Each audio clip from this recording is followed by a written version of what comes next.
हमने farm laws तक पढ़ लिया था, ठीक है। इकोनॉमिक सर्वे जो है, देखो इकोनॉमिक सर्वे फार्म लॉस को डिफाइन करता है, ठीक है। अब मैंने आपको ही मुझसे पूछ रहा था कि सर क्वेश्चंस कैसे बनते हैं। तो भाई जब भी आपका क्वेश्चन बनेगा फार्म लॉस से रिलेटेड, तो आपको लिखना है कि भाई इवन इकोनॉमिक सर्वे है डिफेंडेड फार्म लॉस। आपको अपने पॉइंट देने हैं, ठीक है। आपको कोई भी फार्म लॉस से रिलेटेड क्वेश्चन पूछेगा तो आपको दोनों पॉइंट लिखने हैं, फॉर एंड अगेंस्ट। आपको एक आंसर लिखा है, मैंने लिखा हुआ है मैंने खुद से, तो वो आपको मैं भेजूंगा, ग्रुप में भेजूंगा, नहीं तो यहीं पे मैं डाल दूंगा स्लाइड्स में। फॉर एंड अगेंस्ट आपको दोनों ये लिखना है। फिर आपने फाइनल भी बोलना है दोनों में से कि आप किस फेवर में, आप फोर के साथ जाओगे या अगेंस्ट के साथ जाओगे।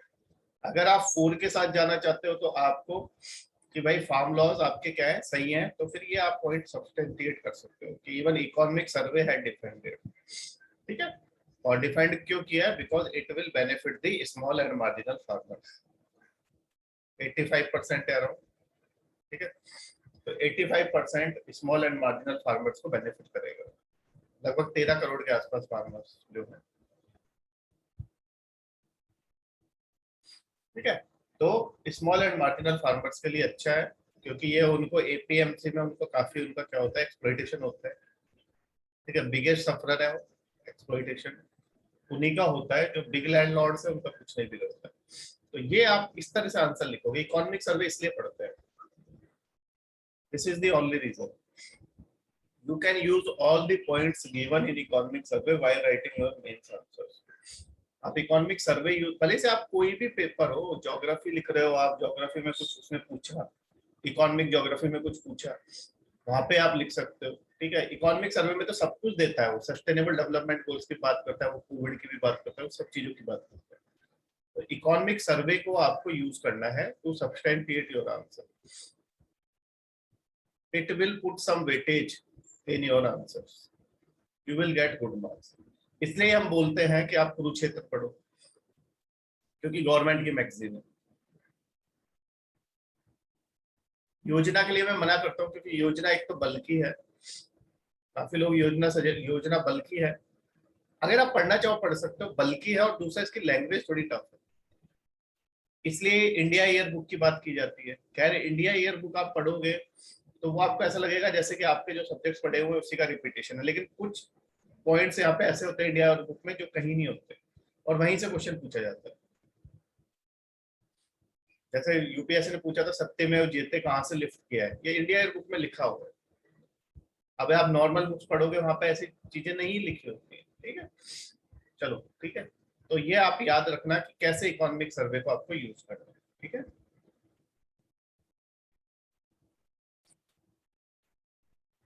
रेगुलेटरी फोरबियरेंस, ठीक है। रेगुलेटरी फोरबियरेंस किस चीज की बात करता है, बात करता है बैंकिंग।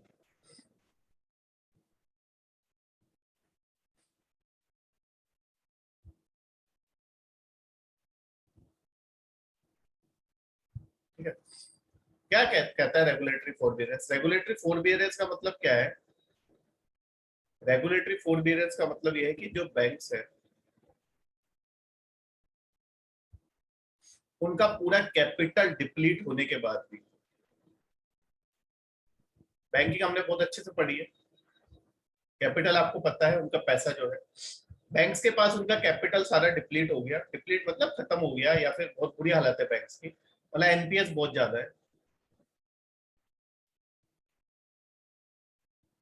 उसके बाद भी उन बैंक्स को बंद नहीं किया जाता है, मतलब उनके बाद भी उनको अलाउ किया जाता है फंक्शनिंग करने के लिए।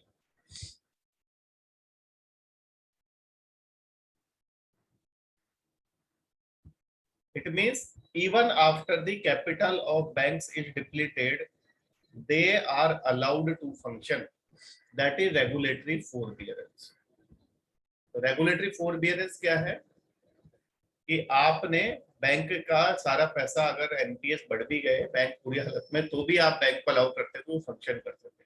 मैंने आपको पहले भी बताया था, इंडियन इकोनॉमी में बैंक्स को बंद करेंगे तो उसका बहुत नेगेटिव इम्पैक्ट जाएगा, हर किसी भी इकोनॉमी में इसलिए हम कोशिश करते हैं कि बैंक्स को रिफॉर्म किया जाए, और हम बैंकिंग में ये सारी चीजें डिटेल में पढ़ चुके हैं। तो रेगुलेटरी फोरबियरेंस यही बात करता है, लेकिन साथ में ये भी बोलता है कि इसका मतलब ये नहीं है कि आप बैंक को फंक्शन करने दे रहे हो तो उनके एनपीएस आप बढ़ने दो। आप कुछ टाइम तक के लिए रेगुलेटरी फोरबियरेंस कुछ टाइम के लिए आप लेके आओ, बाकी आप कोशिश करो कि बैंकिंग सेक्टर को इम्प्रूव किया जा सके। जैसे ये पॉइंट है आपका नीचे वाला, देखो, instead of continuing regulatory forbearance for years, policymakers should lay out thresholds of economic recovery at which such measures will be withdrawn।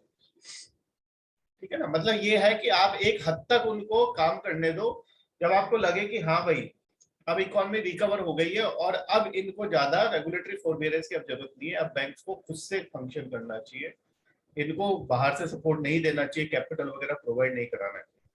ठीक है, एक लिमिट तक आपको उसको देना है सपोर्ट, उससे ज्यादा नहीं तो वो क्या हो जाएंगे, डिपेंडेंट हो जाएंगे कि हम तो कुछ भी होगा, अगर एनपीएस बढ़ेंगे तो गवर्नमेंट हमें सब। ठीक है, तो रेगुलेटरी फोरबियरेंस आप याद रखना प्रीलिम्स के लिए कि होता क्या है। तो बैंकिंग से रिलेटेड है, ठीक है, यूपीएस मतलब यूपीएससी का कोई भी पेपर में पूछा जा सकता है कि रेगुलेटरी फोरबियरेंस किससे रिलेटेड है, तो बैंकिंग से रिलेटेड। वैसे तो जनरल टर्म है, लेकिन इकोनॉमिक सर्वे में यूज हुआ है तो बैंकिंग से रिलेटेड हुआ है। ठीक है, तो ये आप याद रखिएगा। तो क्या होता है रेगुलेटरी फोरबियरेंस में, आपको मैंने पढ़ाया भी था पहले कि हम बैंकिंग में क्या करते हैं, जो एनपीएस है उनकी रिस्ट्रक्चरिंग करते हैं। हमने देखा था ना रिस्ट्रक्चरिंग वगैरह सब कुछ। ठीक है, काफी सारी चीजें देखी थी, 5/25 ऐसे करके काफी सारी चीजें देखी थी, एसएमए वगैरह सब कुछ।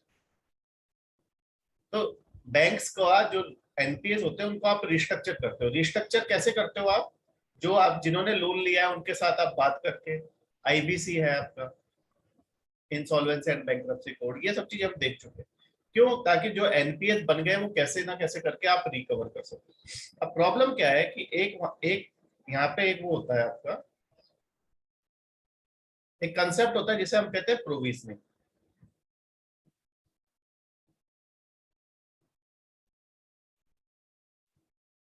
कंसेप्ट होता है प्रोविजनिंग। हम क्यों रेगुलेटरी फोरबियरेंस में क्यों हम रिस्ट्रक्चरिंग कर रहे हैं, रिस्ट्रक्चरिंग हम इसलिए कर रहे हैं क्योंकि होता क्या है, अगर आप रिस्ट्रक्चरिंग नहीं करोगे तो उससे क्या है, बैंक्स को प्रॉब्लम हो जाएगी। क्या प्रॉब्लम हो जाएगी, देखो समझो, कोई भी बैंक है आपका, तो बैंक में क्या होता है, एनपीए और एक कंसेप्ट होता है प्रोविजनिंग का।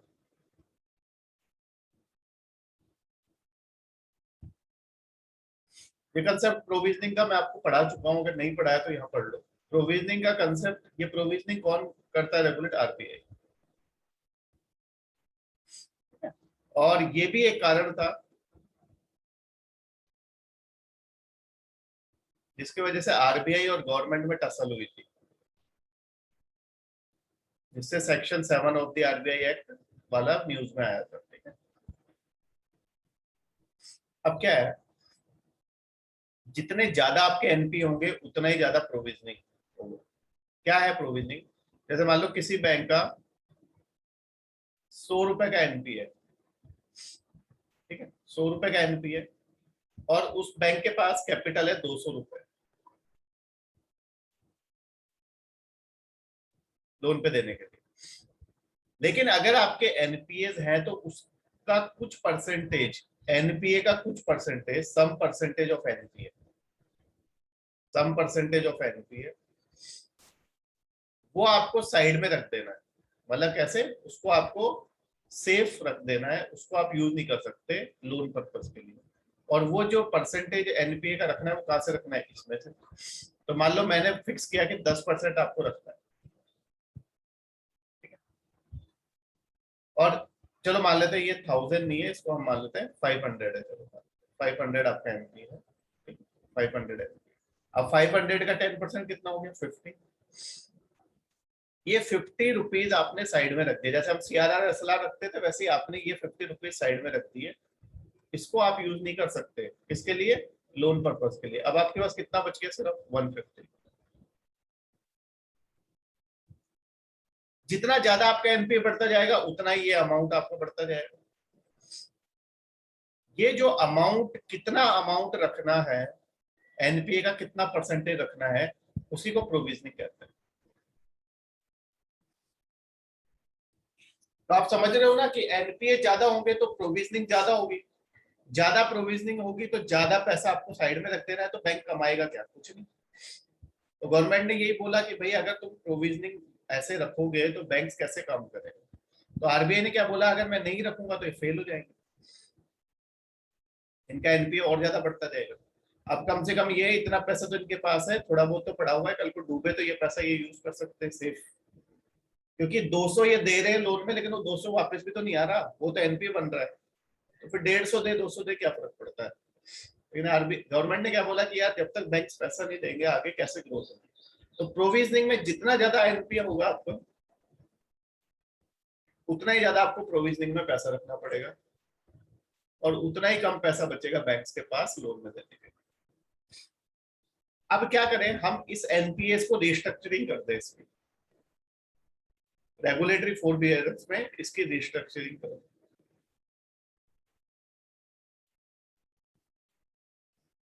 जो भी रिस्ट्रक्चर्ड एसेट्स होंगे वो एनपीए में नहीं जाएंगे, और अगर वो एनपीए में नहीं जाएंगे तो एनपीए का काउंट कम हो जाएगा, और एनपीए का काउंट कम हो गया तो प्रोविजनिंग भी कम हो जाएगी। इसलिए रेगुलेटरी फोरबियरेंस का कंसेप्ट पिक्चर में आया। ठीक है, नहीं राइट ऑफ के बाद कुछ नहीं रखना पड़ता। राइट ऑफ का मतलब भूल जाओ। राइट ऑफ करने के बाद आदिश्वर, राइट ऑफ करने का मतलब है कि भूल जाओ, आपके सारे दुख दर्द दूर हो गए राइट ऑफ के बाद। ठीक है, जिंदगी में आपके कष्ट तब तक ही जब तक आप जिंदा हो, जैसे ही आप निकले यहाँ से उसके बाद कोई कष्ट नहीं है। तो ऐसा ही आपको कष्ट तब तक है जब तक वो एनपीए है। एनपीए के बाद आपका सब स्टैंडर्ड एसेट बनता है, डाउटफुल एसेट, ठीक है, लॉस एसेट, फिर राइट ऑफ। तो राइट ऑफ के बाद कोई दिक्कत नहीं। ठीक है, राइट ऑफ तो मतलब बैंक्स को फायदा देने के लिए, ये तो उनकी क्लीन करने के लिए बैलेंस शीट। ठीक है, वो हम डिस्कस कर चुके हैं, तो डोंट गेट कंफ्यूज। ठीक है, ये आपको इतना याद रखना है प्रोविजनिंग क्या होती है। ठीक है, हटा दे रहे हैं इसको। पेपर में कोई इतना डिटेल में नहीं पूछता कि भाई प्रोविजनिंग बताओ क्या होती है, लेकिन आपको पता होना चाहिए। कल को कोई आपसे पूछे कि भाई प्रोविजनिंग क्या होती है, आप उसको बता पाओ, नहीं तो वो बोलेगा क्या इकोनॉमी पढ़ी है। तो रेगुलेटरी फोरबियरेंस अब आपको समझ आ गया, अब इसको पढ़ लेते हैं। यही सारी कहानी इसमें लिखी हुई है, क्या होता है, कितनी देनी चाहिए, क्यों नहीं देनी चाहिए, वही बात है। ठीक है, regulatory forbearance for banks after the global financial crisis involved relaxing the norms for restructuring assets, where restructured assets were no longer required to be classified as non-performing assets and therefore did not require the levels of provisioning that NPAs attract. ठीक है, first thing clear. Restructure कर दिया तो वो NPA नहीं होंगे, तो provisioning के आपके नॉर्म्स थोड़े कम हो गए। However, the survey points out that regulatory forbearance is an emergency medicine, not staple diet, and suggests। ठीक है, इसने बोला है कभी कभी आप इमरजेंसी में दे सकते हो, ऐसा नहीं कि आप हमेशा दोगे। Instead of continuing regulatory forbearance for years, policymakers should lay out thresholds of economic recovery at which such measures will be withdrawn. पहली चीज, an asset quality review exercise must be conducted by banks immediately after the forbearance is withdrawn। आपने forbearance को withdrawn कर लिया, ठीक है, जैसे होता है ना कई बार, जैसे मान लो आपने किसी का अगर लिगामेंट टीयर हुआ हो तो उसने ऑपरेट करवाया हो, तो क्या है पहले थोड़े दिन तक तो बेड रेस्ट रहता है, ठीक है, फिर आपको सपोर्ट पे चलाते हैं, ठीक है, फिर सपोर्ट हटाने के बाद देखते हैं डॉक्टर थोड़े दिन की आपका जो पैर है वो ले पा रहा है नहीं ले पा रहा, आपकी बॉडी का पूरा लोड ले पा रहा है नहीं ले पा रहा। तो ऐसा ही आप करें, आप फोरबियरेंस हटाने के बाद एसेट क्वालिटी करो रिव्यू, जिससे ये पता चल जाए कि हाँ भाई फोरबियरेंस हटा दिया, अब क्या ये आपका सर्वाइव कर पाएगा, सस्टेन कर पाएगा। तो एसेट क्वालिटी रिव्यू एक्सरसाइज भी जरूरी है। आपको ध्यान हो तो मैंने जब आपको एनपीएस पढ़ाए थे वहां पे मैंने एसेट क्वालिटी रिव्यू के बारे में आपको बताया। अगर आप एसेट क्वालिटी रिव्यू कर लोगे तो आपको पता चल जाएगा कि हाँ आगे जाके क्या होने वाला है। ठीक है, आपके जो हम टेस्ट लेते हैं, ठीक है, ये भी आपका एक तरह से इसी तरह का रिव्यू है। जो आपके एग्जाम से पहले टेस्ट वगैरह होते हैं वो इसीलिए ही, जिससे पता चल जाए कि बच्चों को कितना समझ आ रहा है कितना नहीं आ रहा। ठीक है, तो ऐसे में 0, 1, 2 वगैरह मैंने आपको बताए थे, वो सब करना। फिर लीगल इंफ्रास्ट्रक्चर होना चाहिए भाई रिकवरी ऑफ लोन्स के लिए, उसको थोड़ा सा आपको स्ट्रेंथनिंग करने की जरूरत है। ठीक है, करने की जरूरत है ही, हम देख चुके हैं, सरपाइसी देख चुके हैं, सब देख चुके हैं ये सब, आईबीसी देख चुके हैं, डीआरटी देख चुके हैं, डीआरएटी देख चुके हैं, और भी बहुत सारी चीजें हमने देखी है, वो हमने बैंकिंग में सारी चीजें देखी। तो इकोनॉमिक सर्वे जब आप बैंकिंग का आंसर लिखो तो आप ये पॉइंट लिख सकते हो। ठीक है, आगे चलते हैं। रेगुलेटरी फॉरबियरेंस खत्म, अब आ जाओ इंडिया एंड इनोवेशन। ठीक है, इंडिया की रैंकिंग अच्छी हुई है इनोवेशन में, लेकिन आज भी की भी डेट में इंडिया में आर&डी पे पैसा कम खर्च होता है, रिसर्च एंड डेवलपमेंट पे कम पैसा खर्च होता है। और रिसर्च एंड डेवलपमेंट में जो पैसा खर्च करती है ज्यादातर गवर्नमेंट ही करती है, प्राइवेट सेक्टर का इतना इन्वॉल्वमेंट नहीं है। तो गवर्नमेंट के पास भी एक लिमिट से ज्यादा पैसा नहीं है, जबकि बाहर फॉरेन में क्या होता है, प्राइवेट का ज्यादा इन्वॉल्वमेंट है। भले से आप अमेजन देख लो, जेफ बेजोस, या आप एलोन मस्क को देख लो, ठीक है, स्पेस एक्स वगैरह, वहां पे जितनी रिसर्च वगैरह करनी होती है उसमें प्राइवेट का काफी कुछ कंट्रीब्यूशन होता है, हमारे यहाँ नहीं होता है। अंबानी अडानी के पास इतना पैसा है, लेकिन वो पैसा बनाए जा रहे हैं, कभी ऐसा नहीं है कि हाँ भाई कोई किसी रिसर्च वगैरह के लिए उन्होंने बहुत ज्यादा पैसा दिया हो, ऐसा। ठीक है, तो वहां पे लोग क्या है, लोगों की लाइफ को बेटर बनाने के लिए आर&डी के लिए पैसा देते हैं, हमारे यहाँ पे खुद की लाइफ को बेटर बनाने के लिए पैसा बस कमाया जाता है। तो इंडिया एंड इनोवेशन, ठीक है, यह भी आपको प्रीलिम्स के लिए पता होना चाहिए। India enter the top 50 innovating countries for the first time in 2020 since the inception of the Global Innovation Index in 2007। 2007 में ग्लोबल इनोवेशन इंडेक्स लेके आए थे, तो उसके बाद से पहली बार ये टॉप 50 में आया। सेंट्रल एंड साउथ एशिया में फर्स्ट है, और थर्ड है middle income, lower middle income group economies में। अब देखो ये इकोनॉमिक सर्वे देखो, ढूंढ ढूंढ के चीजें लाता है। Lower middle middle income group economies, ये तो गरीब देश है लगभग, उनमें देख रहा है। ठीक है, अगर आप एडवांस इकोनॉमीज के साथ कंपेयर करोगे तो हम काफी पीछे हैं। ठीक है, India's gross domestic expenditure on research and development is lowest among top 10 economies। देखो, ठीक है, lowest है। India's aspiration must be to compete on innovation with the top 10 economies। ठीक है, अभी भी आप टॉप 50 में गए हो, लेकिन आप टॉप 50 कुछ नहीं होता है, 50 तो बहुत बड़ा नंबर।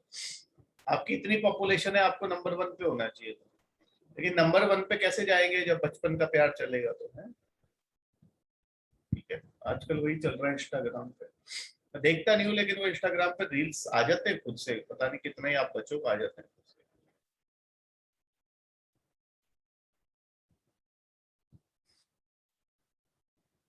बचपन का प्यार पता है ना आपको, चल रहा है आजकल, बहुत चल रहा है। तो private sector innovation need of the hour, क्या नीड है भाई, वही चीज लिखी हुई है। ये देखो इंडिया कितना खर्चा करता है, 0.65%, और जबकि बाकी इकोनॉमीज कितना करती है, 1.5 से लेके 3% ऑफ जीडीपी। फर्क देख रहे हो आप। ठीक है, और Indian government sectors contribution 3 times the average of government contribution in top 10 economies. इसका मतलब ये है कि इंडिया की गवर्नमेंट ही ज्यादा कंट्रीब्यूट करती है इंडिया के केस में, 3 times the average of government contribution in top 10 economies, मतलब यहाँ प्राइवेट सेक्टर का इन्वॉल्वमेंट है। Business sector's contribution amongst the lowest in top 10 economies despite liberal tax incentives for innovation। हम इतना उनको टैक्स इंसेंटिव्स देते हैं कि आप इनोवेशन या आर&डी वगैरह में करोगे, रिसर्च वगैरह में, तो आपको टैक्स में रिबेट देंगे, स्टार्टअप्स को इतना रिबेट देते हैं, लेकिन कोई भी इनोवेशन में सब पैसा कमाने में लगे। मैंने कहा ना, सब अपनी लाइफ बेटर करने में लगे हुए हैं, दूसरों की नहीं। ठीक है। Indian residents contributed only 36% of total patents filed in India, 62% on an average in top 10 economies। वहां 62% होता है, हमारे यहाँ पे सिर्फ 36% पेटेंट्स फाइल होते हैं, जबकि पॉपुलेशन इतनी ज्यादा है। India must significantly ramp up investment in R&D, needs major thrust by the business sector. Private sector का इन्वॉल्वमेंट बहुत जरूरी है, क्योंकि गवर्नमेंट के पास एक लिमिट से ज्यादा पैसा नहीं है। ठीक है। तो ये चीजें भी, आप इनोवेशन से रिलेटेड कोई भी क्वेश्चन आए, आप ये सारे पॉइंट उसमें मेंशन कर सकते हो कि इकोनॉमिक सर्वे ने ऐसा बोला है। ठीक है। यहाँ पे डेटा भी है, ये सब इंपॉर्टेंट है मेंस के लिए, सब इंपॉर्टेंट। ठीक है। प्रीलिम्स में इतना डिटेल में जाके नहीं पूछेगा, लेकिन मेंस के लिए ये।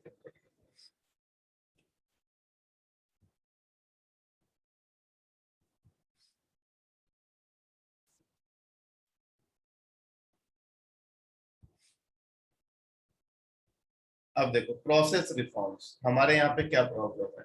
मैंने आपको याद हो तो मैंने आपको एक चक्रव्यूह चैलेंज पढ़ाया था।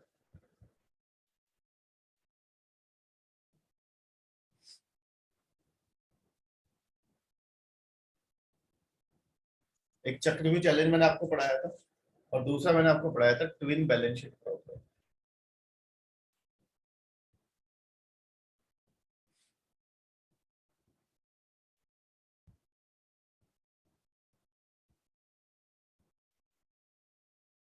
ये जो है प्रोसेस रिफॉर्म से, इससे रिलेटेड है चक्रव्यूह चैलेंज। कि हमारे यहाँ पे रेगुलेशन बहुत ज्यादा है, एक्सेसिव रेगुलेशन है देखो इंडिया में। अब देखो, आप कुछ भी नहीं कर सकते अपनी मर्जी से। ठीक है। जैसे आपका अब बिटकॉइन क्रिप्टो करेंसी है। अब क्रिप्टो करेंसी में हम जैसे गरीब लोग पैसा कमा रहे हैं, उससे भी गवर्नमेंट को पेट में दर्द हो रहा है कि कैसे कमा रहा है। हम तो अपनी करेंसी लाएंगे, डिजिटल करेंसी, क्या दिक्कत है। मैं, आप कोई क्राइम कर नहीं रहे हो, ठीक है, आप क्रिप्टो करेंसी को लीगल कर दो, ज्यादा से ज्यादा ये कर दो, उस पर टैक्स लगा दो।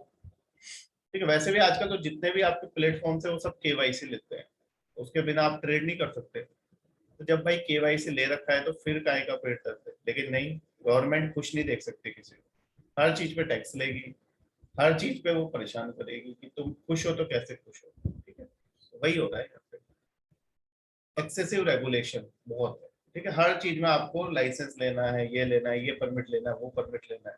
ठीक है। रेगुलेशन गवर्नमेंट किस लिए करती है?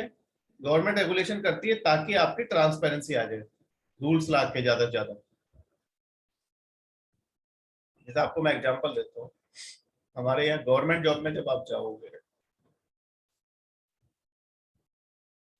अगर आपको गवर्नमेंट जॉब में 100 रुपए की चीज भी खरीदनी है, ठीक है, गवर्नमेंट गवर्नमेंट उसमें बता रहा हूँ, 100 रुपए की चीज भी खरीदनी है तो उसको खरीदने के लिए आपको अप्रूवल लेना पड़ता है। और वो अप्रूवल लेने में और उसको खरीदने में आपको लग जाएंगे कम से कम, अगर कितना एफिशिएंट होके भी आप करोगे, कम से कम आपको लग जाएंगे 10 दिन, सिर्फ 100 रुपए की चीज खरीदने में। वहीं अगर प्राइवेट वाले में अगर उनको 100 करोड़ का भी काम कराना है, वो 100 करोड़ तुरंत सैंक्शन हो जाते हैं 1 घंटे में। इसलिए प्राइवेट में आप देखोगे कि जब अडानी, हमारा जब एयरपोर्ट्स थे, अभी भी है लेकिन कुछ एयरपोर्ट्स अडानी को दे दिए, कुछ और को, उन एयरपोर्ट्स पे जब हम कोई काम कराते थे तो हमें अप्रूवल लेना पड़ता था, काफी टाइम लगता था। लेकिन अब अडानी का एयरपोर्ट है तो अडानी में अप्रूवल लेने की जरूरत नहीं है। तो दिक्कत यही है कि गवर्नमेंट सेक्टर में फिर कैसे एफिशिएंसी आएगी जब आप छोटी छोटी चीजों के लिए अप्रूवल लेने में आपको इतना टाइम लग जाता है।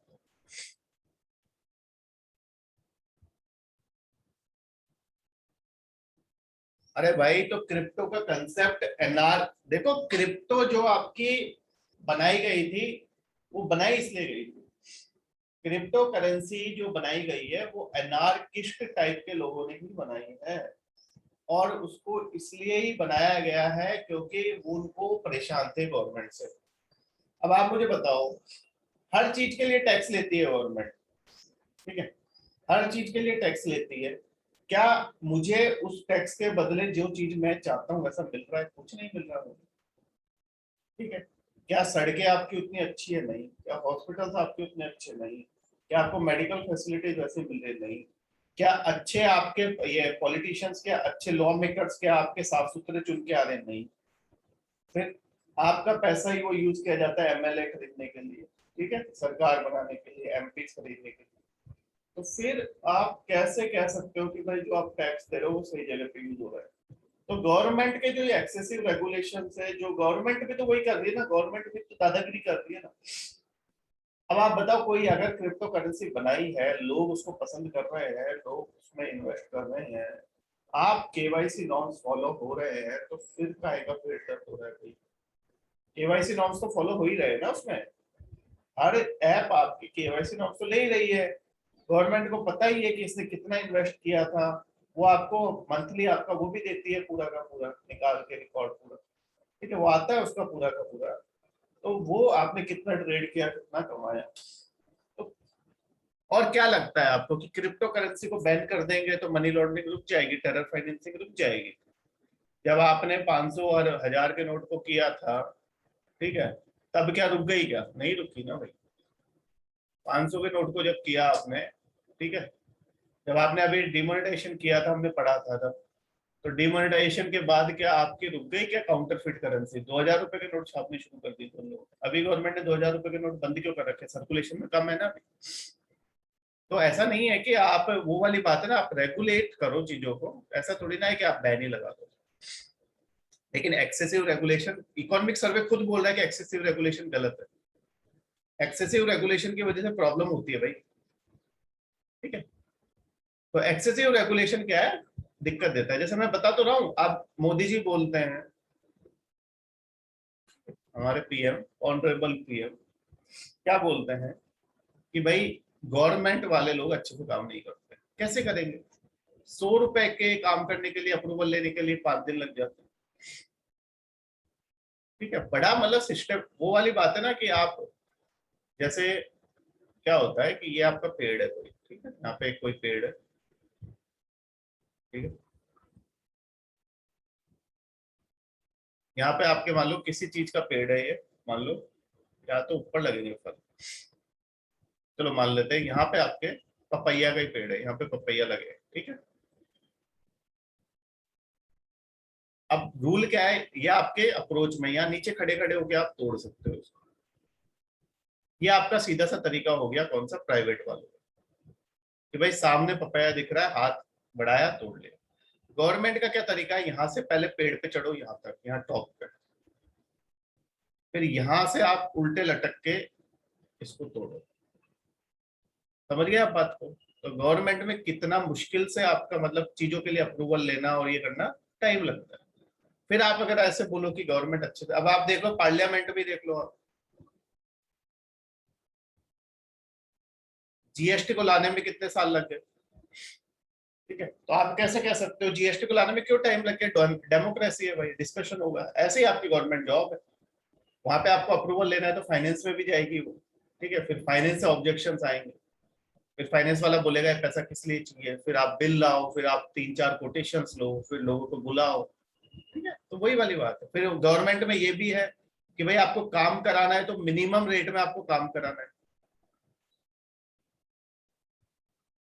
अब मिनिमम रेट में काम कराओगे तो वो तो मिनिमम जैसा ही होगा। प्राइवेट वाले को, अगर आपको गवर्नमेंट में आपको कोई काम के लिए 100 रुपए की जरूरत है, तो गवर्नमेंट आपको 100 रुपए ही देगी। प्राइवेट वाले को लगता है कि 100 रुपए में अच्छी चीज नहीं आएगी, तो प्राइवेट वाला उसकी जगह 1000 रुपए भी खर्च करेगा। ये फर्क है। यहाँ पे आप वो कोटेशंस लेते रहो तो दिक्कत है ना। तो गवर्नमेंट जॉब में आपके रेगुलेशन बहुत ज्यादा है, पता है ना, मैंने आपको सीधा सीधा फल आपको दिख रहा है, उसको तोड़ना सीधा सीधा नहीं है, पेड़ पे चढ़ना है पहले। तो वही वाली बात है, इधर से अप्रूवल उधर से अप्रूवल, ठीक है। काफी कुछ इंप्रूव हुआ है, लेकिन कुछ और इंप्रूव करने की जरूरत है, ठीक है। India over regulates the economy, resulting in regulations being ineffective even with relatively good compliance with process. ठीक है, रेगुलेशंस की वजह से क्या है, जो चीजें आसानी से शुरू हो सकती है उनमें टाइम लगता है। ठीक है, कंप्लायंस हो रहा है, लोग फॉलो कर रहे हैं उनको। जैसे मुझे कोई बिजनेस शुरू करना है तो मैं उसके लिए सारे रेगुलेशंस फॉलो करूंगा, but it will take time, मुझे सेटअप करने में टाइम लगेगा। ठीक है, नहीं भाई, पीएसयूज को कोई असिस्टेंस नहीं मिलती है, पीएसयू से पैसा भी तो लेती है गवर्नमेंट। ठीक है, पीएसयू से पैसा भी लेती है, असिस्टेंस मिलती है, लेकिन गवर्नमेंट ने देखो आईओसीएल को बर्बाद कर दिया। आईओसीएल को नहीं, ओएनजीसी को। ओएनजीसी तो प्रॉफिट मेकिंग थी, एचपीसीएल प्रॉफिट मेकिंग था। हम इन चीजों में नहीं जाते हैं कि भाई गवर्नमेंट ने क्या किया, गवर्नमेंट ने क्या नहीं किया, लेकिन जो पीएसयूज होती है वो प्रॉफिट अर्न करके देती है। अब जैसे अब हमारा एयरपोर्ट अथॉरिटी ऑफ इंडिया ही है, अभी कोविड चल रहा है तो कोविड में आपके मूवमेंट है नहीं, एविएशन सेक्टर आपका पूरा गड्ढे में गया हुआ है। तो जब एविएशन सेक्टर जब तक आपका गड्ढे में, तब तक एआई को प्रॉफिट कैसे होगा। ठीक है, दूसरी तरफ एयर इंडिया है, एयर इंडिया बिल्कुल गड्ढे में गया हुआ है, लेकिन फिर भी गवर्नमेंट उसको बहुत सारा पैसा दे रही है। ठीक है, बेल आउट पैकेज दे रही है, क्यों? क्योंकि एयर इंडिया के जो एयरक्राफ्ट है उनमें कौन ट्रेवल करता है, सारे गवर्नमेंट ऑफिशियल। उनको अपनी प्रिविलेजेस की परवाह है और किसी की परवाह नहीं है। एयरपोर्ट अथॉरिटी को उनको लगता है कि चलो नहीं, ये खुद कमा लेंगे, इनको देने की जरूरत नहीं है। ठीक है, बेल आउट पैकेज आप दे रहे हो तो सबको दो, आप एयर इंडिया को क्यों दे रहे हो? ठीक है, तो चलो उस चीज में डिस्कशन में नहीं जाते कि क्या सही हो रहा है क्या गलत हो रहा है, लेकिन आपका रेगुलेशन तो है ही। ठीक है, तो ये पहला पॉइंट क्लियर। दूसरा point clear, the root cause of the problem of over regulation is an approach that attempts to account for every possible outcome। ये दिक्कत है, मतलब गवर्नमेंट क्या करती है कि सोचती है हर चीज के बारे में कि क्रिप्टो करेंसी अगर होगी सिस्टम में तो ये हो जाएगा, मनी लॉन्ड्रिंग हो जाएगी, टेरर फाइनेंसिंग हो जाएगी, लोग टैक्स चोरी कर लेंगे, तो इस पे क्या है, इसको ओवर रेगुलेशन कर दो या इसको बैन कर दो।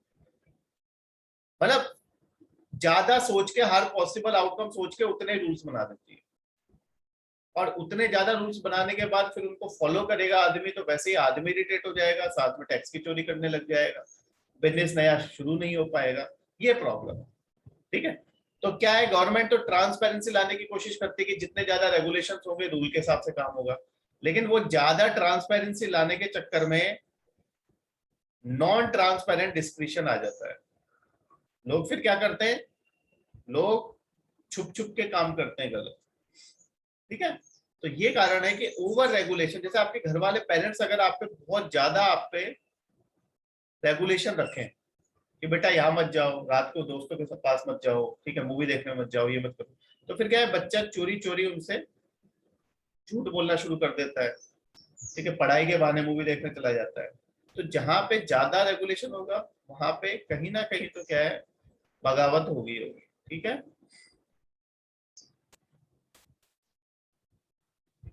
हाँ, लाफर का रूम में बताया आपको मैंने। ठीक है, सॉल्यूशन क्या है, सिंप्लीफाई रेगुलेशंस, सिंप्लीफाई कर दो, and invest in greater supervision which by definition implies greater discretion। आप सिर्फ सिंप्लीफाई कर दो रेगुलेशन को, जो बंदा बिजनेस शुरू करना चाहता है उसको करने दो, जो क्रिप्टो करेंसी में इन्वेस्ट करना चाहता है उसको करने दो।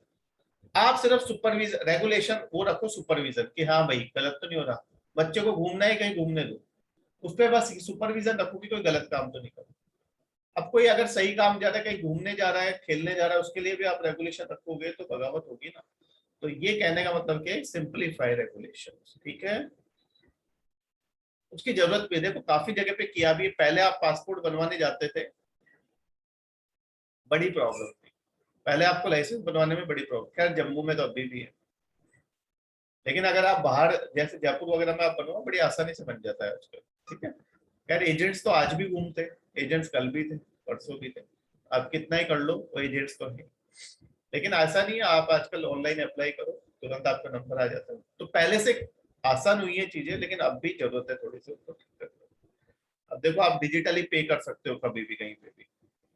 मुझे याद नहीं आता कि मैंने कितने टाइम से आपका जो फिजिकल जो नोट, करेंसी नोट है उनका यूज किया हो, डिजिटली पे कर दो।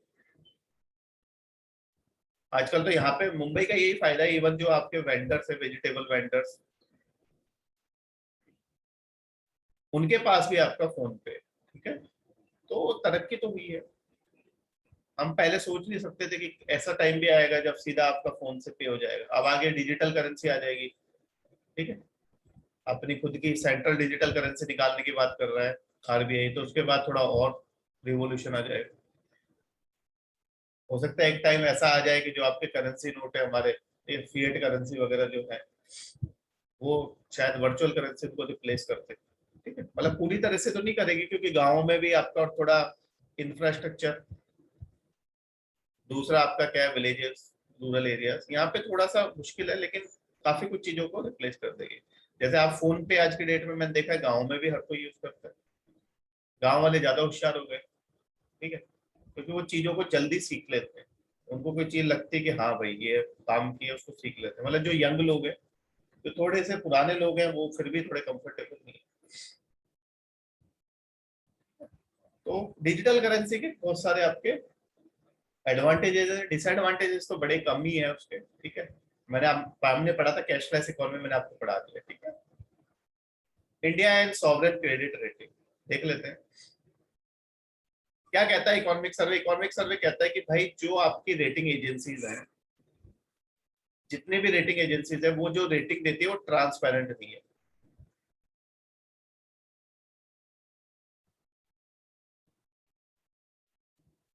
इंडिया को आप किसी भी उसमें रखते हो, आप बोलते हो इंडिया ने ये हुआ वो हुआ, बोला इंडिया का, आप ये बताओ आज तक कब इंडिया ने डिफॉल्ट किया अपने वो उसमें लोन वगैरह चुकाने में? कभी नहीं किए।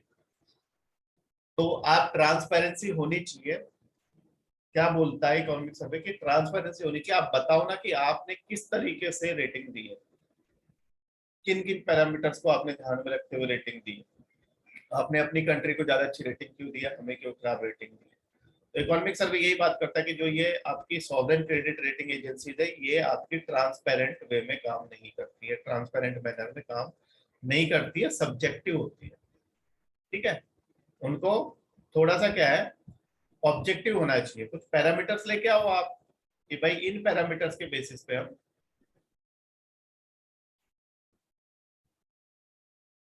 आपको रेटिंग देंगे। जैसे आपका एग्जाम होता है, एक होता है आपका ऑब्जेक्टिव,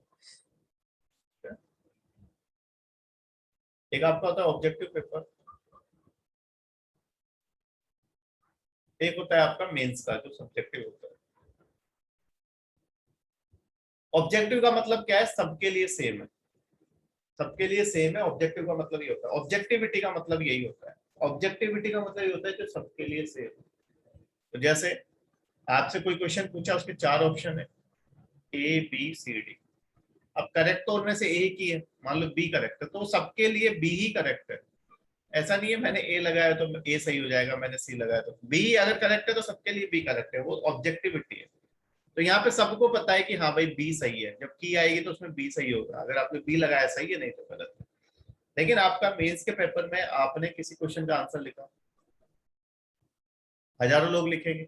अब उसी एक आंसर पे किसी को 10 में से 2 नंबर मिल सकते हैं, किसी को 1 मिल सकता है, किसी को 1.5 मिल सकता है, किसी को 4 मिल सकते हैं, किसी को 6 मिल सकते हैं, किसी को 8 मिल सकते हैं, ठीक है। कोई उस आंसर में अपने में, ठीक है, कोई आपका पायलट पेन यूज करके लिख सकता है, कोई बॉल पेन यूज करके लिख सकता है, कोई 100 वर्ड्स लिख सकता है, कोई 20 वर्ड्स, कोई 40 वर्ड। तो यानी यहाँ पे क्या है, आपके ऊपर डिपेंड करता है सब्जेक्टिविटी। तो जो भाई क्रेडिट रेटिंग एजेंसीज है, उसको एक बहुत ज्यादा सब्जेक्टिव है, मतलब अपने हिसाब से वो कैलकुलेट करती है, ऑब्जेक्टिविटी नहीं है। जबकि ऑब्जेक्टिविटी होनी चाहिए ताकि पता लगे कि भाई आपने किस बेसिस पे आपने ये रेटिंग दी है। दूसरी चीज, जब भी कभी आप मेंस में एक आंसर लिखोगे,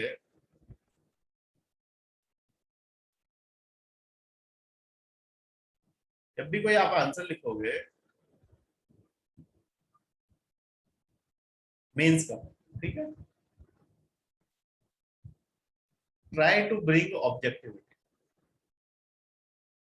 जैसे मान लो आप ही हो, आप में से भी कोई है, मान लो मैंने कोई आंसर लिखा,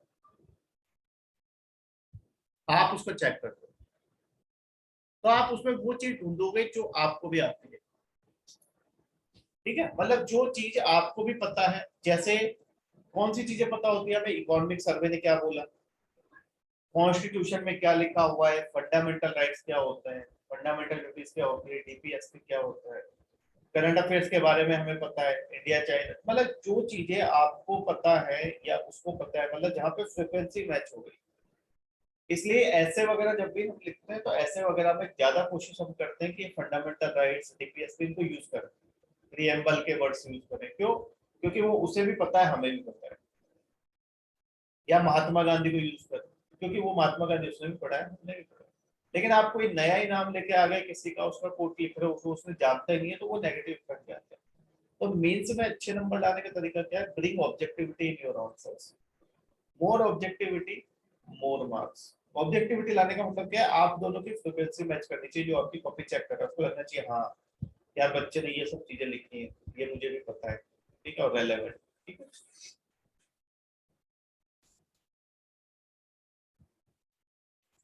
ठीक है जी। अरे आदिश्वर क्या क्या लिखे जा रहे हो भाई, इतना कैसे लिख लेते हो? ठीक है, तो बायस्ड है, ठीक है, तो होगा, ठीक है। इंडिया सॉवरेन क्रेडिट रेटिंग तो हम पढ़ ही चुके हैं एससीआर डिटेल में। Do not reflect the economies fundamentals and the global agency should become more transparent and less subjective in their ratings। ये वही बात जो अभी समझे, ठीक है, मोर ट्रांसपेरेंट होनी चाहिए। थोड़ा सा आगे देखेंगे इसको, इसके लिए एक वो है आपका, ठीक है, स्क्रीनशॉट होगा। डिफेंस सेक्टर, डिफेंस सेक्टर में पहली बार जितना भी बजट आपका एलोकेट किया गया था वो पहली बार फुली यूटिलाइज हुआ है 2016-17 से। ठीक है, पहली बार आपका क्या है, ये डिफेंस में जो बजट एलोकेट किया गया है वो पूरा का पूरा क्या है, आपका क्या हो रहा है 2016-17 से पूरी तरीके से यूज हो रहा है। नहीं तो पहले क्या होता था, वो यूज नहीं होता था और बाकी का लैप्स कर जाता था। तो इसका क्या मतलब है कि गवर्नमेंट डिफेंस को काफी कुछ ज्यादा क्या कर रही है, स्ट्रॉन्ग बना रही है प्रोक्योरमेंट वगैरह करने के लिए। डिफेंस जो डिफेंस पर्सनल है उनको अच्छी सुविधाएं दे रही है, ये मतलब है। ठीक है, तो मतलब इसका कहने का मतलब ये इकोनॉमिक सर्वे का कि गवर्नमेंट डिफेंस के मामले में बहुत अच्छा काम कर रही है, क्योंकि आपका पूरा पैसा खर्च हो रहा है। इसका मतलब आप प्रोक्योरमेंट कर रहे हो, ठीक है, बॉर्डर को आप सेफ कर रहे हो, आप डिफेंस पर्सनल के लिए अच्छी सुविधाएं दे रहे हो। ठीक है, ये कहने का मतलब है, तो याद रखना डिफेंस। ये आ जाओ सॉवरेन क्रेडिट रेटिंग वाली बात, वही India sovereign credit rating versus economic fundamentals. ठीक है, ये सब ये आपके बने हुए हैं, ये बीए, ये इंडिया। ठीक है, कुछ भी रेटिंग देते रहते हैं, जैसे आपका होता है ना A+, A-, B, ऐसे ही इनकी रेटिंग होती है BBB। वो हम देख चुके हैं, ठीक है, आपको याद रखने की जरूरत नहीं है, वैसे मैंने देख बता दिया था आपको जब हमने पढ़ा था। इंडिया के केस में क्या है, इंडिया का जीरो सॉवरेन डिफॉल्ट, मतलब सॉवरेन का मतलब क्या है, गवर्नमेंट। गवर्नमेंट ने जो भी लोन लिया वो पूरा चुकाया। ठीक है, और जो आपका डेट है वो एक्सट्रीमली लो फॉरेन करेंसी में है, ज्यादा हमने डेट भी नहीं है इतना कोई बहुत ज्यादा। ठीक है, comfortable size of its foreign exchange reserves. Foreign exchange reserves भी हमारे कंफर्टेबल है, बहुत सारा पैसा है आरबीआई के पास। तो फिर इतना सब कुछ होने के बाद भी आप इंडिया की रेटिंग खराब क्यों देते हो, ये कह रहा है। तो India fiscal policy must not remain be holden to a biased measure of India fundamentals. Survey कहता है भाई आपको इन रेटिंग एजेंसीज की चिंता करने की जरूरत नहीं है। इंडिया की इकोनॉमी जो है, इंडिया के फंडामेंटल्स जो इकोनॉमी के, दे आर वेरी स्ट्रॉन्ग। ठीक है, क्योंकि ये जो सॉवरेन क्रेडिट रेटिंग है दे आर बायस्ड। ठीक है जी, तो ये कहने का मतलब है। ठीक है, ये हमने देख लिया। अब हेल्थ केयर पे आ जाओ। ठीक है, health care is important for your Mains. Mains में हेल्थ केयर से रिलेटेड क्वेश्चन पूछता है, सैनिटेशन सबसे। तो ये इसमें हेल्थ केयर में एक तो आपका प्रधानमंत्री जन आरोग्य योजना, ये मैं आपको पढ़ा चुका हूँ। क्या है कि आपका आयुष्मान भारत है,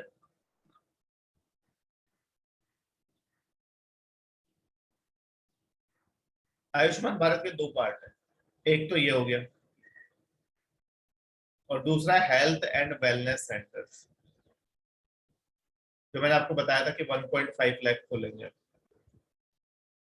आपको याद हो तो जैसे दिल्ली में मोहल्ला क्लिनिक्स होते हैं, ठीक है, आप अपने जम्मू में भी देखना हेल्थ एंड वेलनेस सेंटर नहीं है, कश्मीर के तो मैंने देखे हैं अच्छे थे, पर जो आयुष्मान भारत के उसमें खोले गए हैं अंडर आयुष्मान भारत, नॉर्मल वाले नहीं, जो आयुष्मान भारत आने के बाद खोले गए हैं उनमें से अगर कोई आपको मिले तो उसको विजिट करना एक बार, ठीक है, ऐसे विजिट करना, बीमार होते हैं नहीं, नॉर्मल विजिट करना, देखना कि वहां पे कितना अच्छा बनाया हुआ, तो पैसा खर्च किया। तो प्रधानमंत्री जन आरोग्य योजना में क्या है, आप इंश्योरेंस देते हो, ठीक है, हेल्थ इंश्योरेंस, ठीक है, ये मैंने पढ़ा दिया है क्या आपका, पहले हम डिस्कस कर चुके हैं क्या, एनीवन?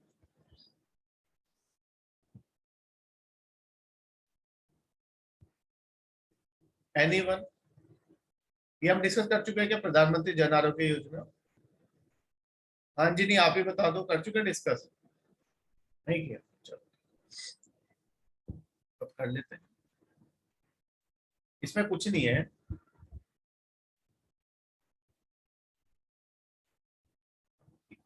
इसमें कुछ नहीं है, इसमें आपका गवर्नमेंट इंश्योरेंस देती है, हेल्थ इंश्योरेंस किसको देती है, 10 करोड़ फैमिलीज को दिया है, और गवर्नमेंट मान के चलती है कि हर फैमिली में 5 लोग हैं, तो टोटल 50 करोड़ लोगों को बीमा दिया गया है,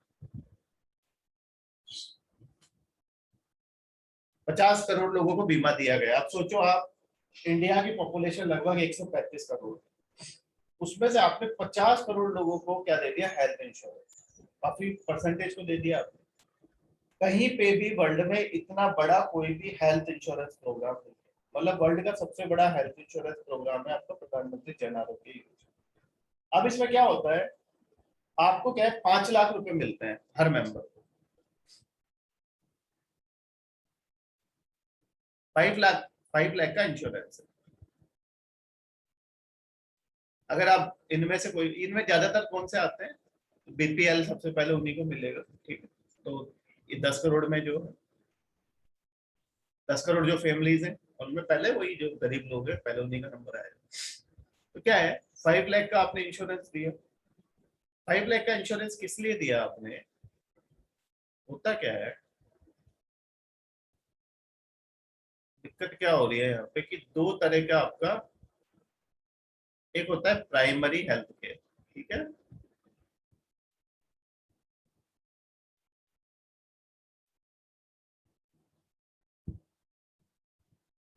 और होता है सेकेंडरी एंड टर्शियरी,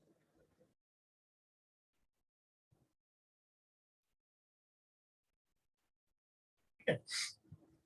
प्राइमरी होता है जो आपका रेगुलर चेकअप वगैरह आपने कराया, आपको पता ही है प्राइमरी हेल्थ केयर में क्या होता है, ठीक है, बीमार बीमार हो गए, छोटी मोटी चोट लग गई, शुरू में ही आपका डायग्नोज वगैरह कर ले, वो प्राइमरी होता है। फिर आप ज्यादा बीमार हो गए तो फिर ये सेकेंडरी और टर्शियरी काम है आपका। तो प्राइमरी के लिए तो हमने हेल्थ एंड वेलनेस सेंटर खोल दिए, ठीक है, वहां पे जाके आपको कोई भी किसी तरह की प्रॉब्लम है आप जाओ, ठीक है, आपका बीपी बढ़ा है, फीवर है, या फिर कोई प्रेग्नेंट लेडी है उसको अपना आपको करवाना टेस्ट वगैरह करवाना, जाओ आप प्राइमरी हेल्थ केयर में, वो आपको दवाइयाँ वगैरह दे देगा।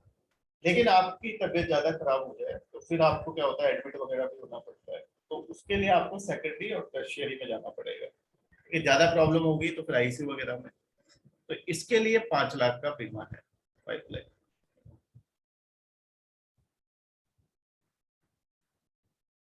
समझ गए आप बात को, पहले क्या था, पहले इसकी जगह दूसरी योजना थी जिसे कहते हैं प्रधानमंत्री स्वास्थ्य बीमा योजना।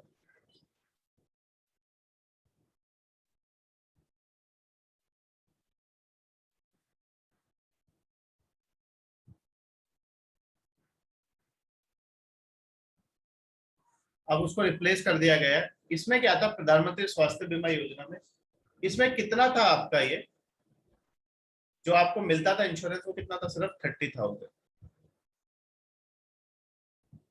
तो 30,000 में आप क्या इलाज कराओगे हॉस्पिटल में, ठीक है, तो अब क्या आ गया आपका, उसकी उसको रिप्लेस कर दिया है प्रधानमंत्री जन आरोग्य योजना ने। तो प्रधानमंत्री जन आरोग्य योजना जो है आपकी, वो क्या है आपकी सेकेंडरी और टर्शियरी हेल्थ केयर के लिए, ठीक है। प्राइमरी के लिए हेल्थ एंड वेलनेस सेंटर हमने बना दिए 1.5, तो दोनों का ध्यान रख लिया, प्राइमरी का भी और सेकेंडरी और टर्शियरी का भी। अब आप मुझे बताइए कि कौन सी दो चीजें हैं जो अगर आपकी स्ट्रांग है किसी भी कंट्री की, तो वो कंट्री आराम से ग्रो कर सकता है, डेवलप बन सकता है, मतलब मोस्ट एसेंशियल, ठीक है, मोस्ट एसेंशियल दो आपकी मतलब जो फैसिलिटीज है जो गवर्नमेंट प्रोवाइड करे वो कौन सी है, ताकि आपकी एक हेल्दी वर्कफोर्स हो, एजुकेटेड वर्कफोर्स हो, ठीक है। हिंट मैंने आपको दिया है, क्या है बताओ। हाँ, हेल्थ केयर एंड एजुकेशन, नहीं, primary health care and primary education. Health care और एजुकेशन बीमार होने के बाद आपको कर रहे हैं primary primary health care and primary education, क्योंकि आपका जब बेस स्ट्रांग होगा तो आपको कोई प्रॉब्लम नहीं होगी। इसलिए जो बच्चे छोट इसलिए कहते हैं ना हम, जब जैसे कोई ह्यूमन है कोई भी प्रेग्नेंट होती है तो उस समय उसको अच्छा खिलाओ, ठीक है, अच्छी एक्सरसाइज वगैरह कराओ, बच्चे जो होते हैं उनको अच्छा खिलाओ, 6 साल तक तो उनको अच्छे से मतलब 6 साल तक खेलने कूदने दो, लोड मत दो। आजकल होता है ना, बच्चे पैदा होते ही घर वाले सोचते हैं कल ही इसको डॉक्टर बना दे, ऐसे नहीं होता, 6 साल तक उसको ऐश करने दो, खिलाओ पिलाओ खेलने दो, ताकि वो हेल्दी रहेगा, ठीक है। तो हेल्दी वर्कफोर्स के लिए जरूरी है दो चीजें, primary health care and primary education. अगर प्राइमरी हेल्थ केयर आपका अच्छा है तो आप बीमारी नहीं पड़ोगे, कुछ भी हुआ छोटी मोटी बीमारी वहीं पर आपका इलाज हो जाएगा। लेकिन अब वो अच्छा नहीं है तो फिर आप एक बार हॉस्पिटल में एडमिट हो गए, जैसे आपका कोई भी आपको हल्का फुल्का फीवर हुआ, आपको मान लो बीपी वगैरह बढ़ा, तो अगर वहीं पे कंट्रोल हो गया, नहीं हुआ तो फिर आपको हॉस्पिटल जाना पड़ेगा। ऐसे आपका प्राइमरी एजुकेशन, अगर बच्चों को शुरू से पढ़ने की इच्छा होने लग जाए, ठीक है, उनको मजा आने लगे पढ़ने में, तो वो आगे भी अच्छा पढ़ेंगे। अगर आप प्राइमरी एजुकेशन में ही आप ऐसे टीचर लगा दोगे जो खुद को कुछ नहीं आता, जो बच्चों को पढ़ाना नहीं आता, पढ़ाना नहीं जानते, बस वो इसलिए आते हैं कि सैलरी मिलती रहे, या फिर एब्सेंट ही रहते हैं, बस अटेंडेंस लगाने आ जाते हैं, तो काम नहीं चलेगा ना, और फ्यूचर बर्बाद कर रहे हो बच्चों का, क्योंकि इंटरेस्ट जो आपका डेवलप होता है वो उसी टाइप डेवलप होता है, ठीक है। तो ये दोनों चीजें बहुत जरूरी है, किसी भी आप एडवांस इकोनॉमीज देख लो, वहां पे ये दोनों बहुत स्ट्रॉन्ग है, हेल्थ केयर और एजुकेशन सिस्टम। आप देख लो ना, हमारे यहाँ से लोग बाहर पढ़ने जाते हैं, ठीक है, बाहर इलाज कराने जाते हैं, बाहर वाले भी आते हैं यहाँ पे इलाज कराने, वो गरीब देशों के लोग ज्यादातर, क्योंकि इंडिया में जो ज्यादातर लोग किसके लिए आते हैं, सेकेंडरी एंड टर्शियरी, क्योंकि वहां पे हमारे यहाँ हार्ट ट्रांसप्लांट वगैरह काफी सस्ता है, ठीक है। लेकिन प्राइमरी हेल्थ केयर स्ट्रॉन्ग होना बहुत जरूरी है, अगर वो स्ट्रॉन्ग हो गया तो फिर सेकेंडरी और टर्शियरी की इतनी जरूरत नहीं पड़ती है, ठीक है। तो प्रधानमंत्री जन आरोग्य योजना एक पार्ट है, दूसरा है नेशनल हेल्थ मिशन, ठीक है। नेशनल हेल्थ मिशन में क्या है, जो आपके पुअर लोग हैं उनको, ठीक है, ज्यादा तो ये वुमेन का ध्यान रखता है, pre natal post natal care, pre natal and post natal, बच्चा पैदा होने से पहले और उसके बाद, और इंस्टीट्यूशनल डिलीवरी, क्योंकि ज्यादातर जो डेथ होती है, जो आपकी मैटरनल मोर्टेलिटी रेट है,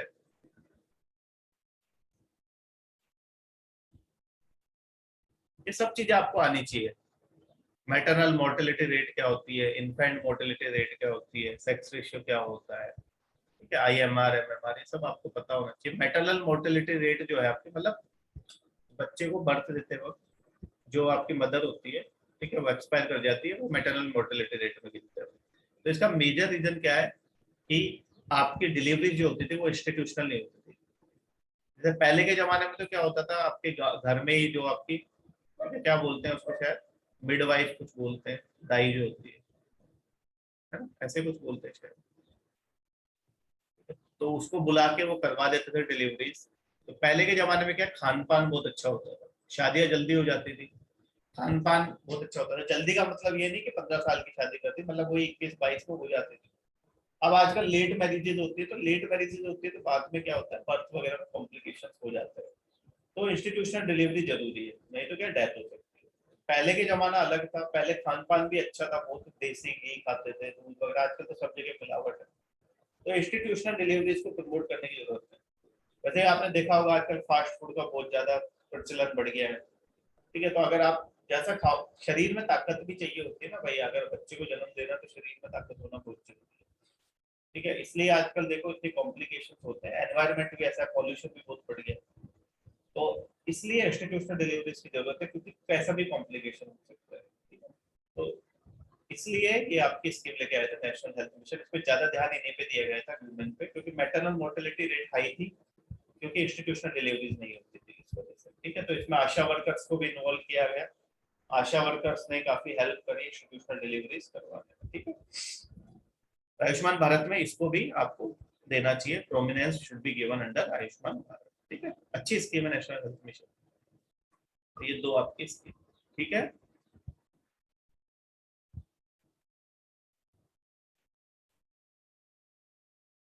हेल्थ सेक्टर। ठीक है,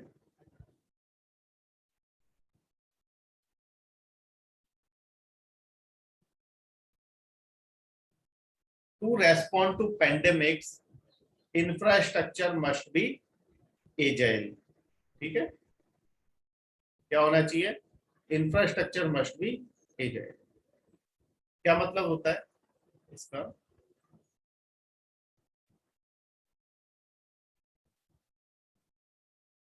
इसका मतलब होता है फ्लेक्सिबल। ठीक है ना,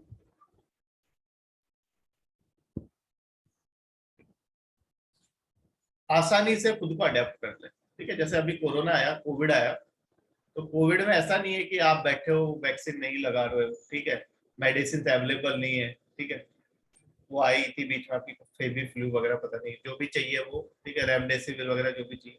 फ्लेक्सिबल का मतलब ये है कि जैसी भी प्रॉब्लम हो उस हिसाब से वो अडेप्ट कर ले खुद को। ठीक है, तो एजाइल होना चाहिए हेल्थ इंफ्रास्ट्रक्चर, रिजिड नहीं होना चाहिए। ठीक है, रिजिड नहीं होना चाहिए कि भाई हम तो ऐसे ही काम करें।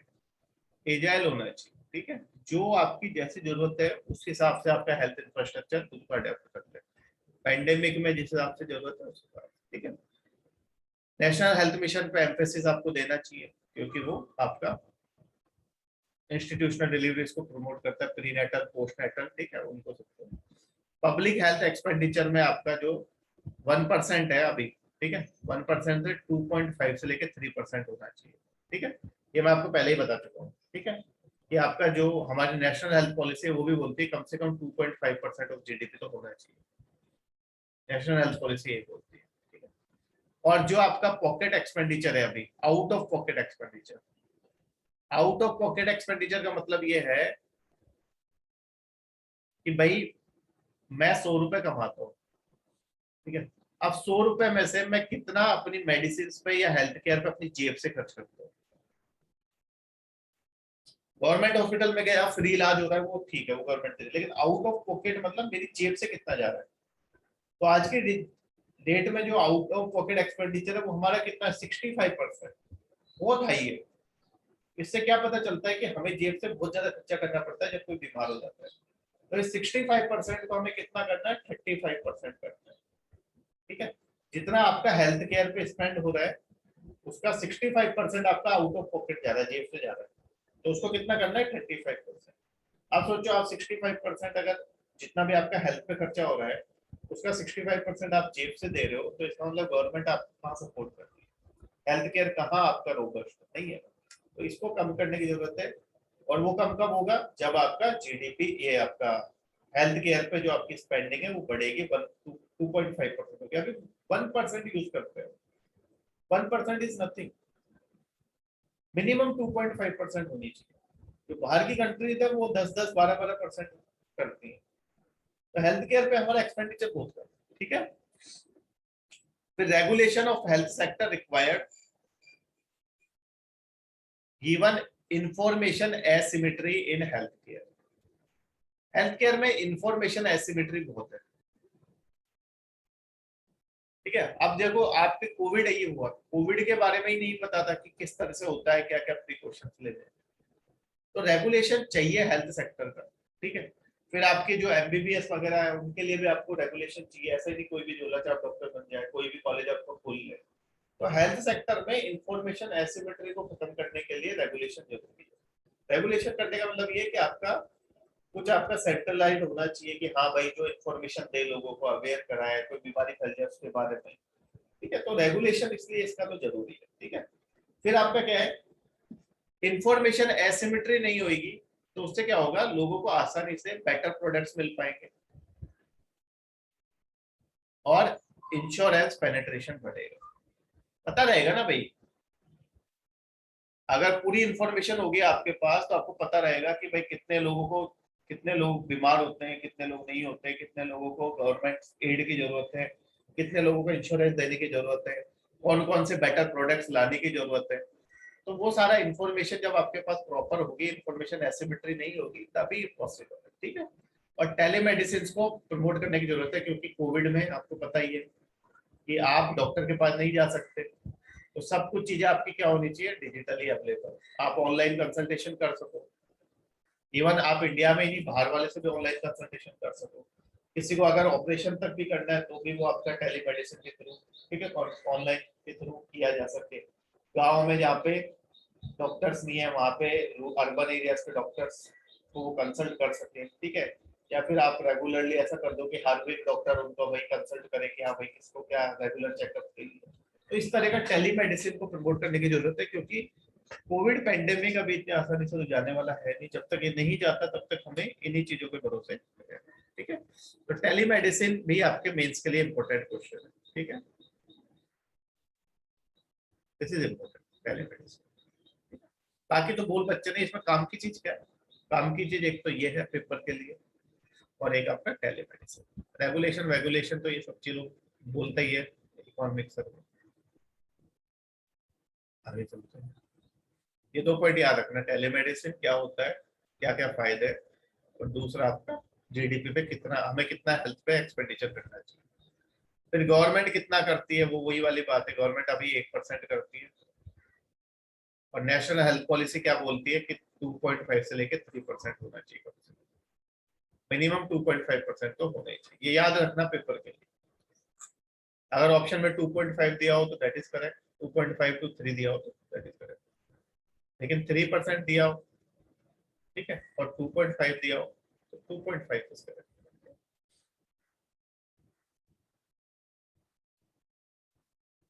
देखो अगर इतना खर्च करोगे तो आउट ऑफ पॉकेट एक्सपेंडिचर कम हो जाएगा। क्यों? क्योंकि गवर्नमेंट बढ़ा देगी जीडीपी, बढ़ा देगी एक्सपेंडिचर, इसका मतलब गवर्नमेंट पे करती है। ठीक है। गरीब आदमी कहाँ से अफोर्ड करेगा अगर बीमार हो गया? ठीक है, ऑपरेशन में 1-1.5 लाख रुपए तो नॉर्मल बात है। फिर लिटरेसी एजुकेशन का क्या हाल है? तो एलिमेंट्री स्कूल लेवल पे हमारी लिटरेसी कितनी है? ऑलमोस्ट 96%। शुरू में तो एनरोलमेंट होता ही है, तो बाद में ड्रॉप आउट हो जाते हैं वो लगता है। और जो हमारा नेशनल सैंपल सर्वे है वो बोलता है कि जो 7 साल से ऊपर के लोग हैं, ठीक है, हमारी लिटरेसी 77.7%। ठीक है, 7 years एंड अबव। मैंने बोला ना 6 साल तक कोई चिंता करने की जरूरत नहीं है, उनको 6 साल तक ऐश काटना है। लेकिन 7 years एंड अबव हम क्या देखते हैं? हम ये देखते हैं कि अपना नाम लिख सकता है, ठीक है, मतलब 2-3 चीजें देखते हैं, सिग्नेचर कर सकता है, उसको हम लिटरेट मान लेते हैं। लिटरेसी का मतलब ये नहीं है, जैसा एक एसर है, एसर की रिपोर्ट आती है, ठीक है, annual survey of education report, ठीक है, वो क्या बोलती है कि भाई इंडिया में जो एजुकेशन है उसका स्तर काफी नीचा है। क्यों नीचा है? कि जो 7th क्लास का बच्चा है वो 3rd क्लास के मैथ्स के क्वेश्चन सॉल्व नहीं कर सकता। समझ रहे हो आप बात को? मतलब आपको प्रमोट कर दिया जा रहा है, लेकिन आपको आपके कंसेप्ट क्लियर नहीं कराए जा रहे। यही तो होता है, आप लोग भी, अब आप एग्जाम लिखोगे, आपका सी सेट का पेपर होता है, मेरे पास बहुत क्योरीज आती है कि सर सी सेट कैसे करें। अरे यार आपने 10th करी पास, कैसे करी? 10th में तो मैथ होती है सबके पास।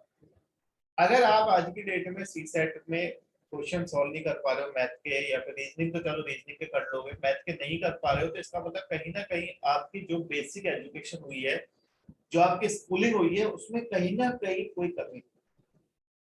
नहीं तो 10th लेवल की मैथमेटिक्स के क्वेश्चन आते हैं, वही वाली बात। तो मैथमेटिक्स आपको उस समय आपको इस तरह से पढ़ाया गया कि भाई आपको पास होना है और रिजल्ट देना है। कभी आपको इस तरीके से नहीं पढ़ाया जाता है कि आपको भाई आएगा, आपको कंसेप्ट क्लियर होंगे, आप किसी और को भी समझा सकते हैं। अब जैसे हम इकोनॉमी पढ़ रहे हैं, तो अब इकोनॉमी में मैं आपको इस तरीके से पढ़ा रहा हूँ कि भाई आप भी आगे किसी को पढ़ा सकते हैं। मतलब ऐसा नहीं है कि आपसे कोई पूछे कि हाँ ये क्या होता है, बोला हाँ हाँ होता है यार, होता है, बस ऐसे ही होता है। आप बताओगे उसको कि हाँ भाई कैसे होता है, करंट अकाउंट डेफिसिट क्या होता है, फिस्कल डेफिसिट क्या होता है, एफडीआई क्या होता है, इकोनॉमी कैसे चलती है, कोविड में क्या हुआ, कोविड के बाद क्या होगा, वी शेप रिकवरी क्या होगा। अगर आपको खुद को ही मैं बोल देता अरे यार देख लेना विषय कभी ऐसी होती है, बस याद कर लेना, रट्टा मार कर वही करते थे, तो इस वजह से प्रॉब्लम है। तो लिटरेसी आप काउंट तो कर रहे हो, हेड काउंट कर रहे हो आप लिटरेसी में, बस भाई तेरे को आता है नाम लिखना, ठीक है तू literate.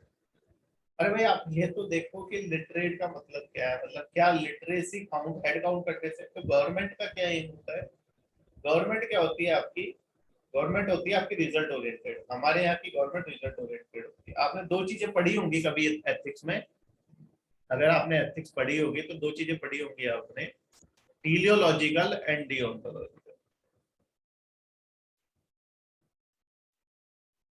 टीलियोलॉजिकल ethics and deontological ethics.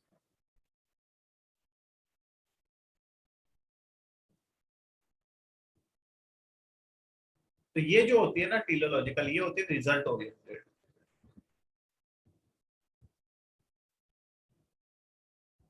यानी रिजल्ट पे बेस्ड होती है। और ये होती है आपकी मीन्स ओरिएंटेड, मतलब पाथ ओरिएंटेड, मीन्स ओरिएंटेड। तो अगर मैं इसके हिसाब से जाऊं तो लिटरेसी में देखूंगा तो मैं देखूंगा भाई इसको कितना आता है, क्या इसको जितना हमने सेवंथ क्लास वाले को बच्चे को पढ़ाया, क्या सेवंथ क्लास में आके वो थर्ड क्लास अपने से लोअर क्लासेस के क्वेश्चन सॉल्व कर पा रहे हैं। लेकिन यहाँ पे हम क्या देखेंगे कि हाँ भाई चलो ये इसने पास कर ली सिक्स क्लास, ये लिटरेट हो गया, सिक्स क्लास पास कर ली, इसको नाम लिखना आता है। तो गवर्नमेंट क्या रिजल्ट ओरिएंटेड, क्योंकि गवर्नमेंट को वोट चाहिए, तो वो क्या दिखाएगी, अपनी उपलब्धि दिखाएगी बड़ा चढ़ा के। वो हेड काउंट करेगी, हाँ भाई तो नाम लिखना आता, लिख के दिखा, हाँ तू लिटरेट, समझ गया आपका। तो ये है दिक्कत है हमारे यहाँ पे। तो एसर की जो रिपोर्ट है, ठीक है, एनुअल सर्वे एजुकेशन रिपोर्ट, वो यही बात बताती है कि इंडिया में जो स्तर है ना एजुकेशन का वो काफी नीचे है। सही बात है। आप टेंथ क्लास में आपने क्लियर, और आज के डेट में आप सी सेट में नॉर्मल जो आपके एलसीएम टाइम एंड वर्क ये क्वेश्चन है ये आप नहीं कर पा रहे, इसका मतलब हमारे एजुकेशन सिस्टम की प्रॉब्लम है।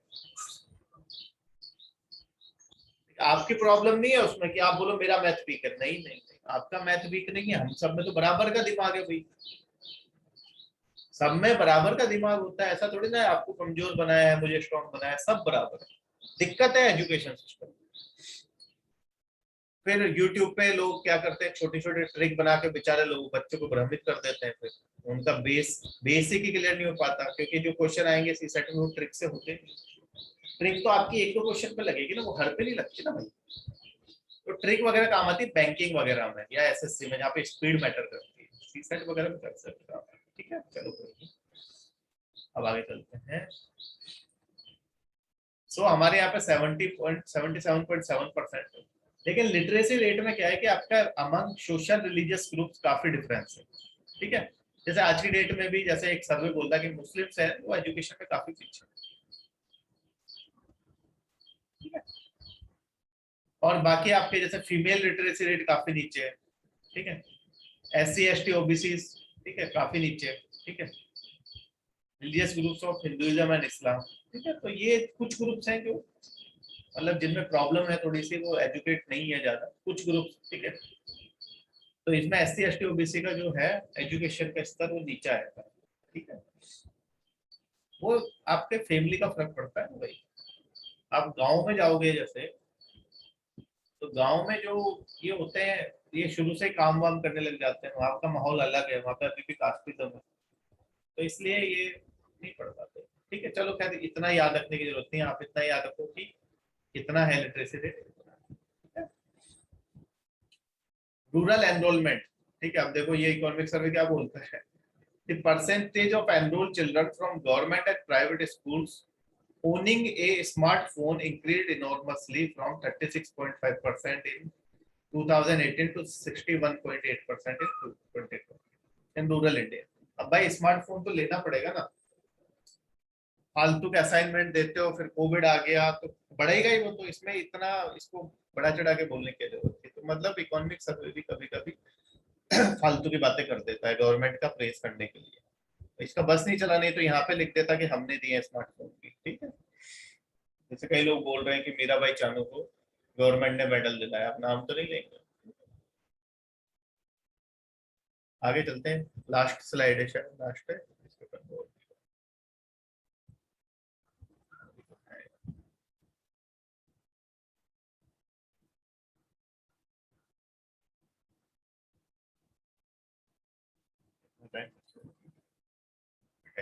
कर देते हैं इसको, आज इकोनॉमिक्स अभी खत्म कर देते हैं, थोड़ा सा फास्ट चलते हैं।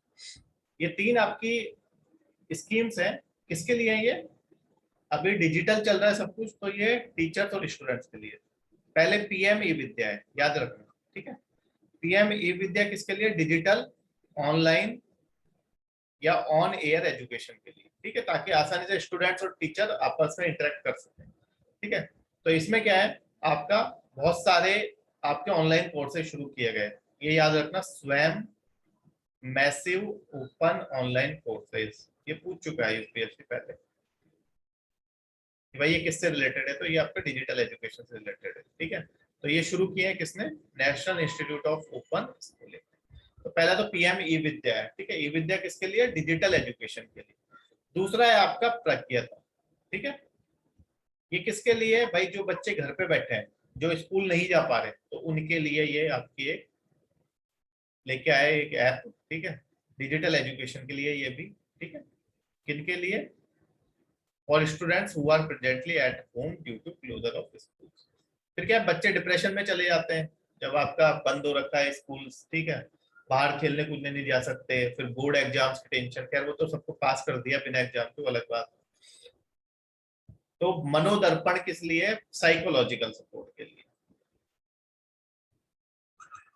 कि भाई बच्चों को किसी भी तरीके का प्रॉब्लम है, तो मनोदर्पण किसने लॉन्च किया था? आपके निशंक पोखरियाल थे पहले, आपके एचआरडी के अंडर है ये सारी, ठीक है, ह्यूमन रिसोर्स डेवलपमेंट मिनिस्ट्री के अंडर। वो इसलिए था कि भाई किसी को भी किसी तरीके का साइकोलॉजिकल सपोर्ट चाहिए, तो वो मनोदर्पण ऐप आपकी ये शुरू किया गया था, इसके थ्रू आप कंसल्ट कर सकते हो, ठीक है। तो ये तीनों आपको याद रखने, किससे रिलेटेड है? ये डिजिटल एजुकेशन, ठीक है। ये तीनों आपके पेपर में पूछे जा सकते हैं, यहाँ ऐसे क्वेश्चन पूछता है पेपर में। Vocational courses and skill development, ये क्या बोलता है वोकेशनल कोर्सेज और स्किल डेवलपमेंट के लिए? कि भाई इंडिया में अभी भी जो आपकी फॉर्मल ट्रेनिंग है वो काफी कम है। फॉर्मल मतलब जो आपकी प्रॉपर ट्रेनिंग आपको मिलती है, कि तरीके से आपका ट्रेनिंग पूरा आपका, जैसे आपका आप आईएएस बनोगे, आईपीएस वगैरह बनोगे, तो आपको ट्रेनिंग मिलती है ना प्रॉपर, वैसी ट्रेनिंग वोकेशनल हमारे यहाँ पे भी नहीं है। हमारे यहाँ पे अभी भी स्कूल में क्या रट्टा लगवाया जाता है, स्कूल में कोई वोकेशनल ट्रेनिंग नहीं दी जाती है।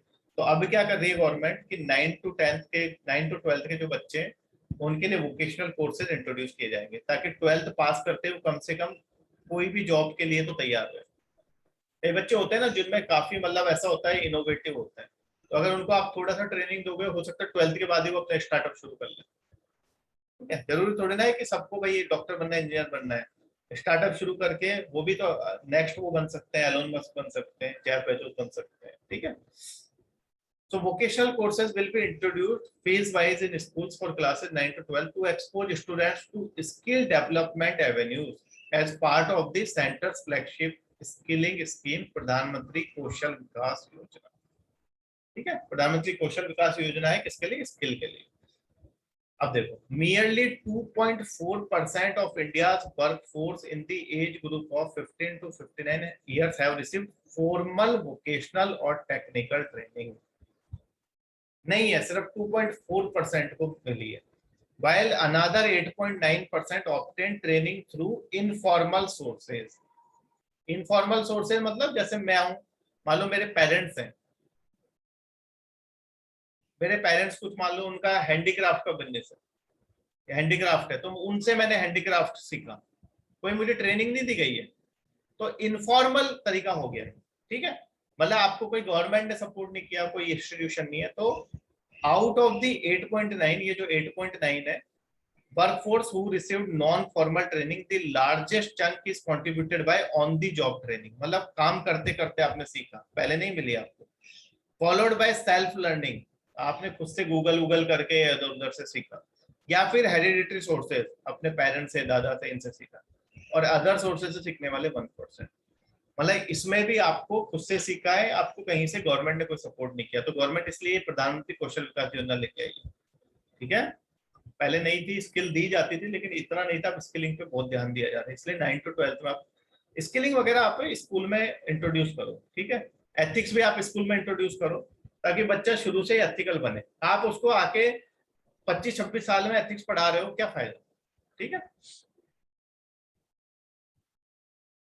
Among those who receive formal training, देखो फॉर्मल ट्रेनिंग जिन्होंने रिसीव किया है वो सबसे ज्यादा आईटी और आईटीईएस में, इंफॉर्मेशन टेक्नोलॉजी और ITS, information technology enabled services, ठीक है। इनमें सबसे ज्यादा, क्योंकि यहाँ सबसे ज्यादा जॉब्स है आईटी और आईटीएस, कॉल सेंटर पे कर लो, ठीक है। तो यहाँ पे काफी जॉब्स हैं आपको, या फिर आप जैसे हमारे यहाँ पे हम आईटी वालों को लेते हैं कॉन्टेक्ट में, ठीक है, क्योंकि आपको पता है कंप्यूटर तो हर बंदा यूज करेगा, लैपटॉप हर बंदा यूज करता ही है आजकल, तो इनमें ज्यादा स्कोप है काफी। और एक स्किल रेगुलेटर बनाया गवर्नमेंट ने, क्या नाम है, national council for vocational education and training, NCVET, ठीक है। एक नया रेगुलेटर बनाया है जो आपका देखेगा कि भाई वोकेशनल एजुकेशन का क्या चल रहा है, जो हमने इम्प्लीमेंट किया है वो फ्रूटफुल है या नहीं है। सबसे तो इसमें आपको याद रखने वाली चीज क्या है कि स्कूल्स में भी अब स्किल एजुकेशन दी जाएगी 9 to 12 अंडर प्रधानमंत्री कौशल विकास योजना। और दूसरी चीज क्या याद रखनी है कि हमारे यहाँ पे फॉर्मल ट्रेनिंग काफी कम लोगों को मिलती है, ठीक है।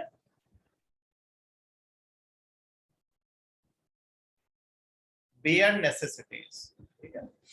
तो बेयर नेसेसिटीज में क्या आती हैं वो चीजें जो आपके लिए बहुत एसेंशियल है जीने के लिए, तो उसके लिए गवर्नमेंट एक इंडेक्स लेके आई है जिसे हम कहते हैं बेयर नेसेसिटीज इंडेक्स। ये हाउस होल्ड का सर्वे करता है, ठीक है, मतलब हाउस होल्ड का सर्वे करते हैं और सर्वे करके देखते हैं कि हाँ भाई जो आपके हाउस होल्ड्स हैं उनको जो ये बेयर नेसेसिटीज, मतलब जो आपकी एसेंशियल है चीजें, वो आपके उनके लिए उनकी वो फैसिलिटीज उनको अवेलेबल है या नहीं है। जैसे वाटर, क्या पानी आ रहा है नहीं आ रहा है, पीने का पानी आ रहा है या नहीं आ रहा है। सैनिटेशन, क्या कचरे वाला सफाई वाला आता है कचरा लेने के लिए या नहीं आता है, या कचरा इधर उधर ही पड़ा रहता है, ठीक है। घर है या नहीं है, या स्लम्स में है, ठीक है। माइक्रो एनवायरनमेंट कैसा है आपके आसपास का, इजिली सर्विसेज अवेलेबल है या नहीं है, और बाकी की फैसिलिटीज। तो 26 इंडिकेटर्स हैं जिनको 5 में बांटा गया है। अब इसमें काम की चीजें आपको बस ये इतना याद रखना है कि बेयर नेसेसिटीज इंडेक्स किससे रिलेटेड है। तो किससे रिलेटेड है, ये जो आपकी फैसिलिटीज है ये, ठीक है। कौन कौन सी, ये वाटर सैनिटेशन ये, ठीक है। तो ये आपको प्रीलिम्स के लिए याद रखना है कि बेयर नेसेसिटीज इंडेक्स किससे रिलेटेड है, इन सब चीजों से रिलेटेड है, ठीक है। और ये सर्वे किया जाता है, उसके बाद देखा जाता है कि हाँ भाई इनको अवेलेबल है या नहीं है। ये इंडिया में एक यूनिक चीज है बेयर नेसेसिटीज इंडेक्स, ठीक है। फिर इंप्रूवमेंट हुआ है बेयर नेसेसिटीज में, ठीक है। तो इसका मतलब पानी सैनिटेशन हुआ है इम्प्रूवमेंट, हाउसिंग इनमें इम्प्रूवमेंट हुआ है कब से, 2018 से लेके 2022 12 से लेके, ठीक है। 2018 में काफी इंप्रूवमेंट है, 2012 में इतना इंप्रूवमेंट नहीं था। तो अब क्या है बेयर नेसेसिटीज में, क्या है बेयर नेसेसिटीज होने की वजह से इक्विटी इंप्रूव हुई है। बेयर नेसेसिटीज में इंप्रूव होने की वजह से आपका इक्विटी इंप्रूव हुई है। क्यों इक्विटी इंप्रूव हुई है, क्योंकि एक होती है equality,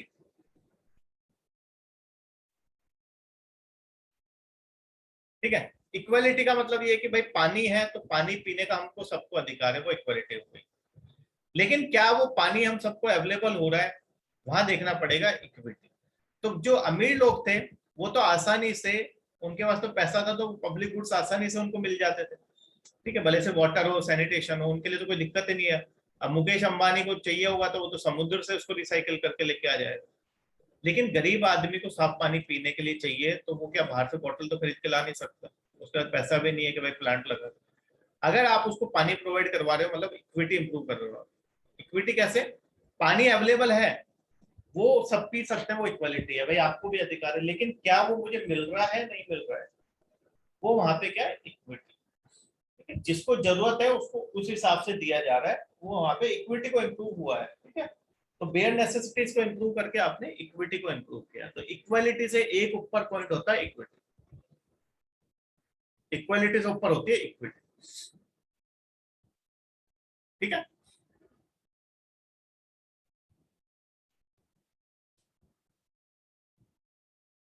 sustainable development and climate change, ठीक है। जिसकी मैं आपको स्लाइड दूंगा। हमारे सस्टेनेबल डेवलपमेंट गोल्स कितने, 17 है, आपको याद रखने हैं वो 17। ऐसे में हर जगह पे काम आएगा। तो सस्टेनेबल डेवलपमेंट गोल्स क्या है आपके, आपको कंप्लीट करने सस्टेनेबल डेवलपमेंट गोल्स, ठीक है। 2030 तक इसका टाइम पीरियड दिया हुआ है। 17 सस्टेनेबल डेवलपमेंट गोल्स है, सारे किससे रिलेटेड है, आपके क्लाइमेट चेंज से रिलेटेड है, ठीक है। सस्टेनेबल डेवलपमेंट गोल्स के आपको भाई पोल्यूशन कम करना है, रिवर जो आपके इकोसिस्टम है उसको सही करना है, ह्यूमन जो जेंडर इनइक्वालिटी उसको कम करना है, पॉवर्टी को खत्म करना है, ठीक है। ये सब चीजें हैं, तो 17 है, याद रखने। अब उसमें क्या है, गवर्नमेंट ने अब क्या, हमारी गवर्नमेंट ने क्या क्या उस पर अभी तक काम किया है, वो चीजें यहाँ पे लिखी हुई हैं। तो वो चीजें क्या है, पहले तो ये voluntary national review. Voluntary national review हमने प्रेजेंट किया है यूनाइटेड नेशंस को, क्योंकि ये सस्टेनेबल डेवलपमेंट गोल किसका है, United nation. Voluntary national review का मतलब ये कि हमने अपनी प्रोग्रेस के बारे में अभी उसको बताया है कि भाई हमने आपके इन गोल्स पे इतना अचीव कर लिया, ठीक है। तो वॉलंटरी नेशनल रिव्यू वो दिया है हमने अभी, और उसमें हमने काफी कुछ अचीव भी किया। फिर लोकलाइजेशन ऑफ एसडीजीज क्रूशियल है। एसडीजीज का लोकलाइजेशन क्रूशियल इसलिए है कि आप, ऐसा नहीं है कि एसडीजीज को आप इंप्लीमेंट कर रहे हो तो सिर्फ इसलिए इंप्लीमेंट कर रहे हो कि कंट्री में इंप्लीमेंट करना है या फिर आप पे प्रेशर है यूनाइटेड नेशंस का, तो नहीं, आपको उसको इंप्लीमेंट करना है और लोकल लेवल पे भी करना है, सब रीजनल लेवल पे भी, हर जगह पे। और ऐसा नहीं है कि आपने अर्बन एरियाज में कर दिया या फिर आपने बड़े बड़े सेंटर्स पे कर दिया, नहीं, आपको सब रीजनल जो आपके लोकल जो भी आपके हैं लोकल पीपल, सब रीजनल जो आपके सेंटर्स है, सबको आपको लेके चलना है और उसका लोकलाइजेशन करना है। लोकलाइजेशन का मतलब सस्टेनेबल डेवलपमेंट गोल्स में उनका भी सपोर्ट लेना है और हर जगह पे उनको क्या करना है, आपको इम्प्लीमेंट करना है। That is localisation of SDGs. ठीक है, अभी तक हमें ये था कि हमें ये चीजें अचीव करनी है। अब मान लो हमें जेंडर इक्वलिटी अचीव करनी है, पॉवर्टी फ्री हमें कंट्री अचीव करनी है, तो पॉवर्टी हर जगह पे आपको सबको उसमें लेना है, आपको बॉटम अप अप्रोच लेके चलना है, ठीक है। बॉटम अप अप्रोच लेके चलना है, लोगों से पूछना है भाई व्हाट डू यू वांट, और उनकी लाइफ को इंप्रूव करना है। That is localisation. फिर सस्टेनेबल डेवलपमेंट गोल क्या है, कोविड आने के बाद भी गवर्नमेंट इस पे काम कर रही है। फिर हमारे 8 नेशनल मिशंस भी हैं, इसपे national action plan on climate change, ठीक है, जो किस पे फोकस करते हैं, adaptation, mitigation and preparedness on climate risk. ये मैंने करंट अफेयर्स की क्लास में पढ़ाया था बच्चों को बहुत डिटेल में, मैं आपको इसके नोट्स दे दूंगा। ये इकोनॉमी का पार्ट ही है, लेकिन अब इकोनॉमिक सर्वे में बात हुई है। तो 8 हमारे नेशनल मिशन है, ठीक है। वाटर पे है, आपका हिमालयन इकोसिस्टम पे है, ठीक है।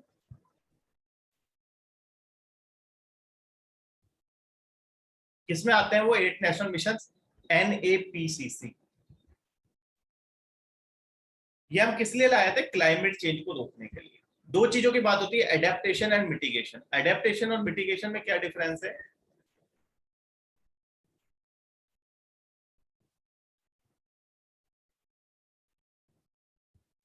एडेप्टेशन का मतलब है एक बार आप, क्लाइमेट चेंज हो गया, ठीक है, मान लो हम ये मान के चलते हैं एडेप्टेशन में, जैसे आपका कोई स्मोक करता है, ठीक है,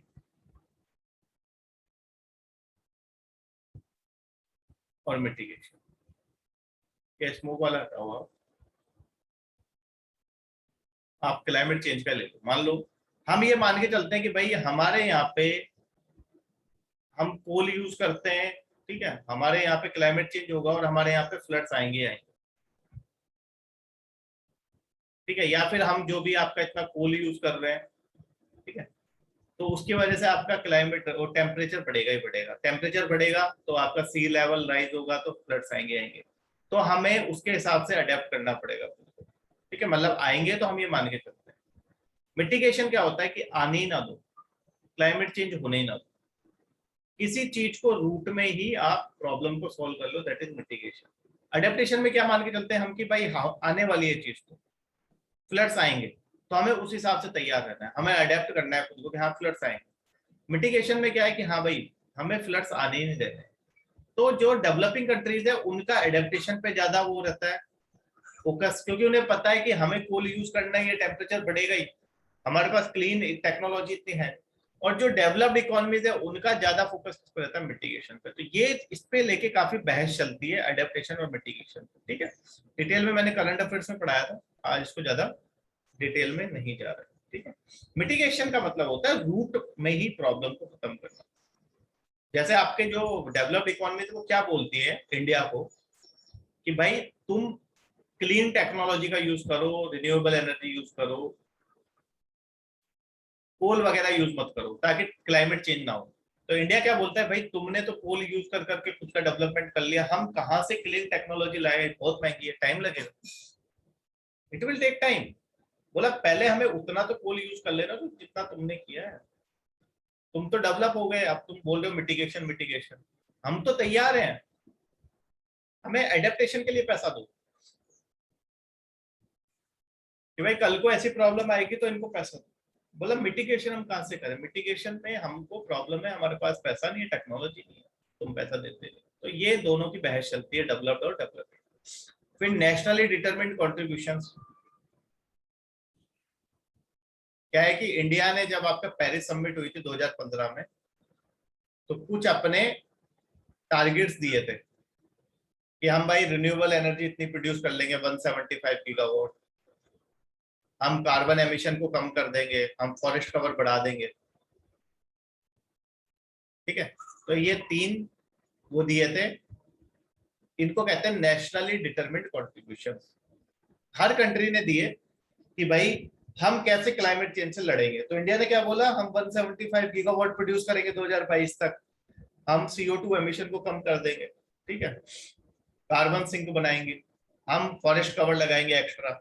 ठीक है, तो ये सब चीजें इंडिया ने जो वहां पे जो अपना सबमिट किया उसको हम बोलते हैं NDC, नेशनली डिटरमिन्ड कॉन्ट्रीब्यूशन। तो अलग अलग कंट्रीज ने अलग अलग किए। ठीक है, तो उसके लिए क्या बोलती है कंट्री कि भाई हमें फाइनेंस चाहिए। ठीक है, फाइनेंस तो चाहिए हमें, फाइनेंस के बिना हम कैसे करेंगे। ठीक है, कुछ भी हमें अचीव करना है तो वी नीड मनी। वैसे भी आपका क्योटो प्रोटोकॉल, पेरिस समिट, इन सब में एक ही बात की गई है कि जितना भी रायता फैला है वो डेवलप्ड इकोनॉमी से फैला है, जो भी क्लाइमेट चेंज हुआ है उनकी वजह से हुआ है, तो वो डेवलपिंग को पैसा दे ताकि डेवलपिंग वाले अच्छी टेक्नोलॉजी का यूज कर सके, ज्यादा पोल्यूशन ना। किसी भी तरह का कुछ भी सपोर्ट होगा फाइनेंशियल, उसमें किसको देना है, इनको देना है, फाइनेंशियल एंड टेक्नोलॉजिकल सपोर्ट। ठीक है, तो इसी को लेके दोनों में बहस चलती रहती है, CBDR वगैरह को लेके। तो ये चीज हम यहाँ डिस्कस नहीं कर रहे, ये चीजें हमने करंट में पढ़ी थी जब हमने करंट की क्लास ली थी। ठीक है, मैं एनवायरमेंट डिटेल में पढ़ा था, अभी नहीं पढ़ रहे। और लास्ट क्या है, इंटरनेशनल सोलर अलायंस का तो आपको पता ही है, इंडिया ने बनाया हेडक्वार्टर गुरुग्राम में। उसने दो नए इनिशिएटिव लेके आया, world solar bank and one sun one world one grid initiative. ठीक है, ताकि सोलर एनर्जी को यूज किया जा सके। ठीक है, तो सोलर एनर्जी जितना भी आपका यहाँ पे, जहाँ पे सन, जो आपका ट्रॉपिक है या सब ट्रॉपिक वाला एरिया है जहाँ पे सनलाइट आपकी सीधी आती है, एम्पल सनलाइट है, वहां पे उसको यूज करके और जो रिन्यूएबल एनर्जी उसको हार्नेस किया जा सके, तो उसके लिए इंडिया ने ये बनाया। ये भी पेरिस समिट के दौरान ही इंडिया और फ्रांस दोनों ने बनाया था मिलकर। ठीक है, तो ये इंपॉर्टेंट है क्योंकि ये पहला इंटरनेशनल ऑर्गेनाइजेशन है जिसका हेडक्वार्टर इंडिया में गुरुग्राम। ठीक है,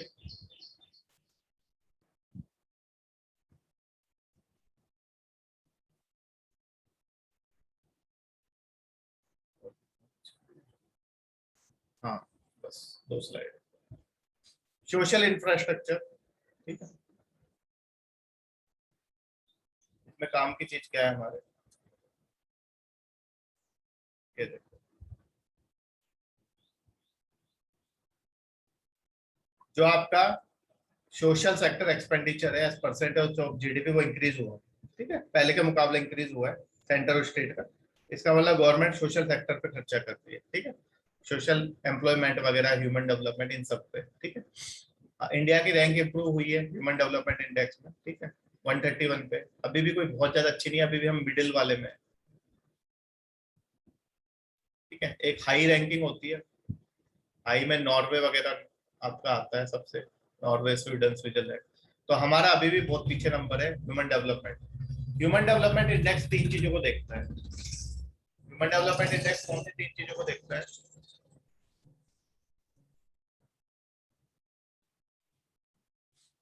आप आपका स्टैंडर्ड ऑफ लिविंग क्या है। चलो इसको हम डिटेल में आगे देखेंगे। ठीक है, HDI को, इसको हमने डिटेल में देखना है कौन कैलकुलेट करता है, कैसे कैलकुलेट करते हैं, तो इसको वहीं पे देखेंगे। अभी के लिए आप इतना याद रखो कि ह्यूमन डेवलपमेंट इंडेक्स में हमारी रैंक कितनी है, 121।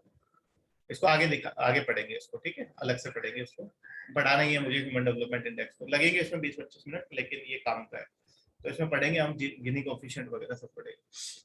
तो गवर्नमेंट ने आत्मनिर्भर भारत में रोजगार योजना दी, ठीक है, लोगों को एम्प्लॉयमेंट प्रोवाइड कराया, ठीक है। लेबर कोड्स को आपको पता ही है, जितने लेबर कोड्स थे उनको 4 कोड्स में कर दिया, ठीक है, ये भी करंट का आपका टॉपिक है। जितने लेबर कोड्स थे उनको 4 में कर दिया है, ठीक है। वो 4 लेबर कोड्स कौन से, वो करंट में पढ़ाया था मैंने, अगर करंट अफेयर्स के क्लासेस चल रही होंगी तो पांडे सर पढ़ाएंगे, ठीक है। इंडिया में जो फीमेल लेबर फोर्स पार्टिसिपेशन है वो काफी लो है, क्योंकि आपको मैंने पहले ही बताया था, फीमेल ज्यादातर तो अनपेड डोमेस्टिक वर्क में अपना केयर गिविंग में अपना टाइम दे देती हैं, तो बेचारे वो कैसे काम करेंगे, ठीक है। तो इसलिए आपको ह्यूमन का भी क्या है, वर्क ऐसे आपको काम लेके आओ या ऐसे आपके एम्प्लॉयमेंट अपॉर्चुनिटी प्रोवाइड कराओ जो वो इनके साथ साथ वो काम कर सके, ठीक है। और साथ में नॉन डिस्क्रिमिनेटरी प्रैक्टिसेस फॉलो करो। ये मत बोलो कि वुमेन ये काम नहीं कर सकती, नाइट में यहाँ काम नहीं कर सकती, ये नहीं कर सकती, वो नहीं कर सकती, या उनको पे कम देते हो आप, डिस्क्रिमिनेशन करते हो, वो सब चीजें आपकी खत्म होनी चाहिए, ठीक है। और उनको भी सारे मेडिकल सोशल सिक्योरिटी बेनिफिट सब बराबर मिलने चाहिए। जैसा भी बीच में आपने देखा होगा आपके डिफेंस में, ठीक है, उनके साथ डिस्क्रिमिनेशन होता था, तो बीच में लोग कोर्ट में चले गए, फिर बाद में कोर्ट ने बोला कि भाई ऐसे डिस्क्रिमिनेशन आप नहीं कर सकते, ठीक है। कॉम्बैट रोल वगैरह में उनको नहीं लिया जाता था। तो किसी भी तरह का डिस्क्रिमिनेशन नहीं होना चाहिए वीमेन के साथ, क्योंकि उनको पहले ही आपने घर का सारा काम उन्होंने देखना होता है, अनपेड डोमेस्टिक वर्क होता है, फिर केयर गिविंग का भी अपने मतलब अगर ओल्ड एज में उनके सास ससुर है उनको संभालना है, बच्चे हैं उनको संभालना है, ठीक है, पति को संभालना है, ठीक है। तो ये सब चीजें, उसको संभालने वाला कोई नहीं, तो ये सब चीजों को भी ध्यान में रखते हुए थोड़ा सा उनकी उसमें इम्प्रूवमेंट करने की जरूरत है कि भाई हाँ उनको इस हिसाब से जॉब प्रोवाइड कराई जाए, ठीक है। तो ये सब बात करता है इकोनॉमिक सर, बोलता है क्यों कम है हमारे यहाँ पे, इसलिए कम है। एक तो ये कारण है कि भाई वो इन्हें ज्यादातर टाइम अपना इसी में दे देती है, अनपेड डोमेस्टिक वर्क में, केयर गिविंग में, ठीक है। इसलिए आपको non discriminatory practices work place पे फॉलो करने की जरूरत है। आज की डेट में क्या है, काफी जगह पे वही है प्रॉब्लम है, ठीक है, काफी सेक्टर्स ऐसे जो उनको अलाउ नहीं करते हैं, तो इस वजह से फीमेल लेबर फोर्स पार्टिसिपेशन आपका कम है, ठीक है।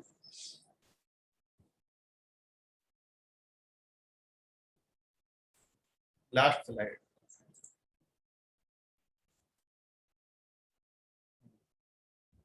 इनइक्वलिटी एंड ग्रोथ, ठीक है।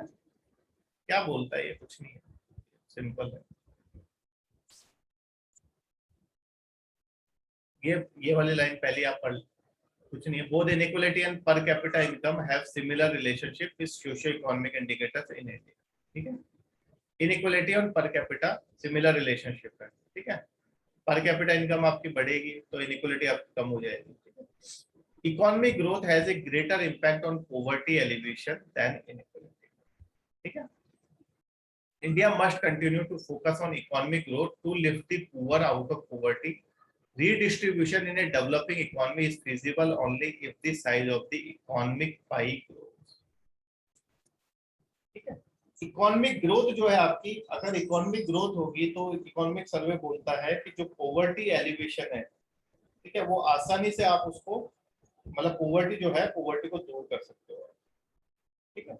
और उसके लिए क्या है, जैसे जैसे आपकी इकोनॉमिक ग्रोथ होगी, ऐसा है मतलब कि इकोनॉमिक ग्रोथ जितनी होगी, मतलब ऐसे मानो आप अभी आपके पास छोटा सा पिज्जा है जिसमें सिर्फ 4 पीस है, तो 4 पीस है तो आप 4 लोगों में बांट सकते हो।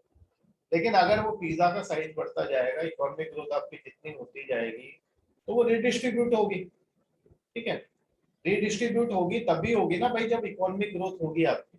तो जितना ज्यादा इकोनॉमिक ग्रोथ आपकी होगी, जितना ज्यादा आपके पास पैसा होगा, जितना ज्यादा आप लोगों में बांटोगे, उतना ही बराबर के लोगों को, उतना ही ज्यादा लोगों को मिलेगा, और अपने आप क्या होगा, आपकी इनइक्वालिटी भी आपकी कम होती जाएगी।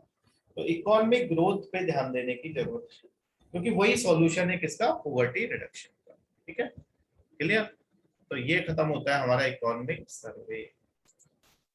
कल हम, मैं आपका स्लाइड्स भेजता हूँ किसकी, एसेंशियल कमोडिटीज एक्ट वगैरह की, और कल हम उसको खत्म कर देंगे, ठीक है। आज मैं आपको सेंड कर देता हूँ, उसको पढ़ना, ठीक है, और कल हम उसको खत्म कर देंगे।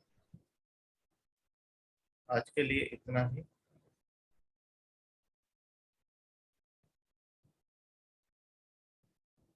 क्या बात है, रिकॉर्डिंग नहीं हुई?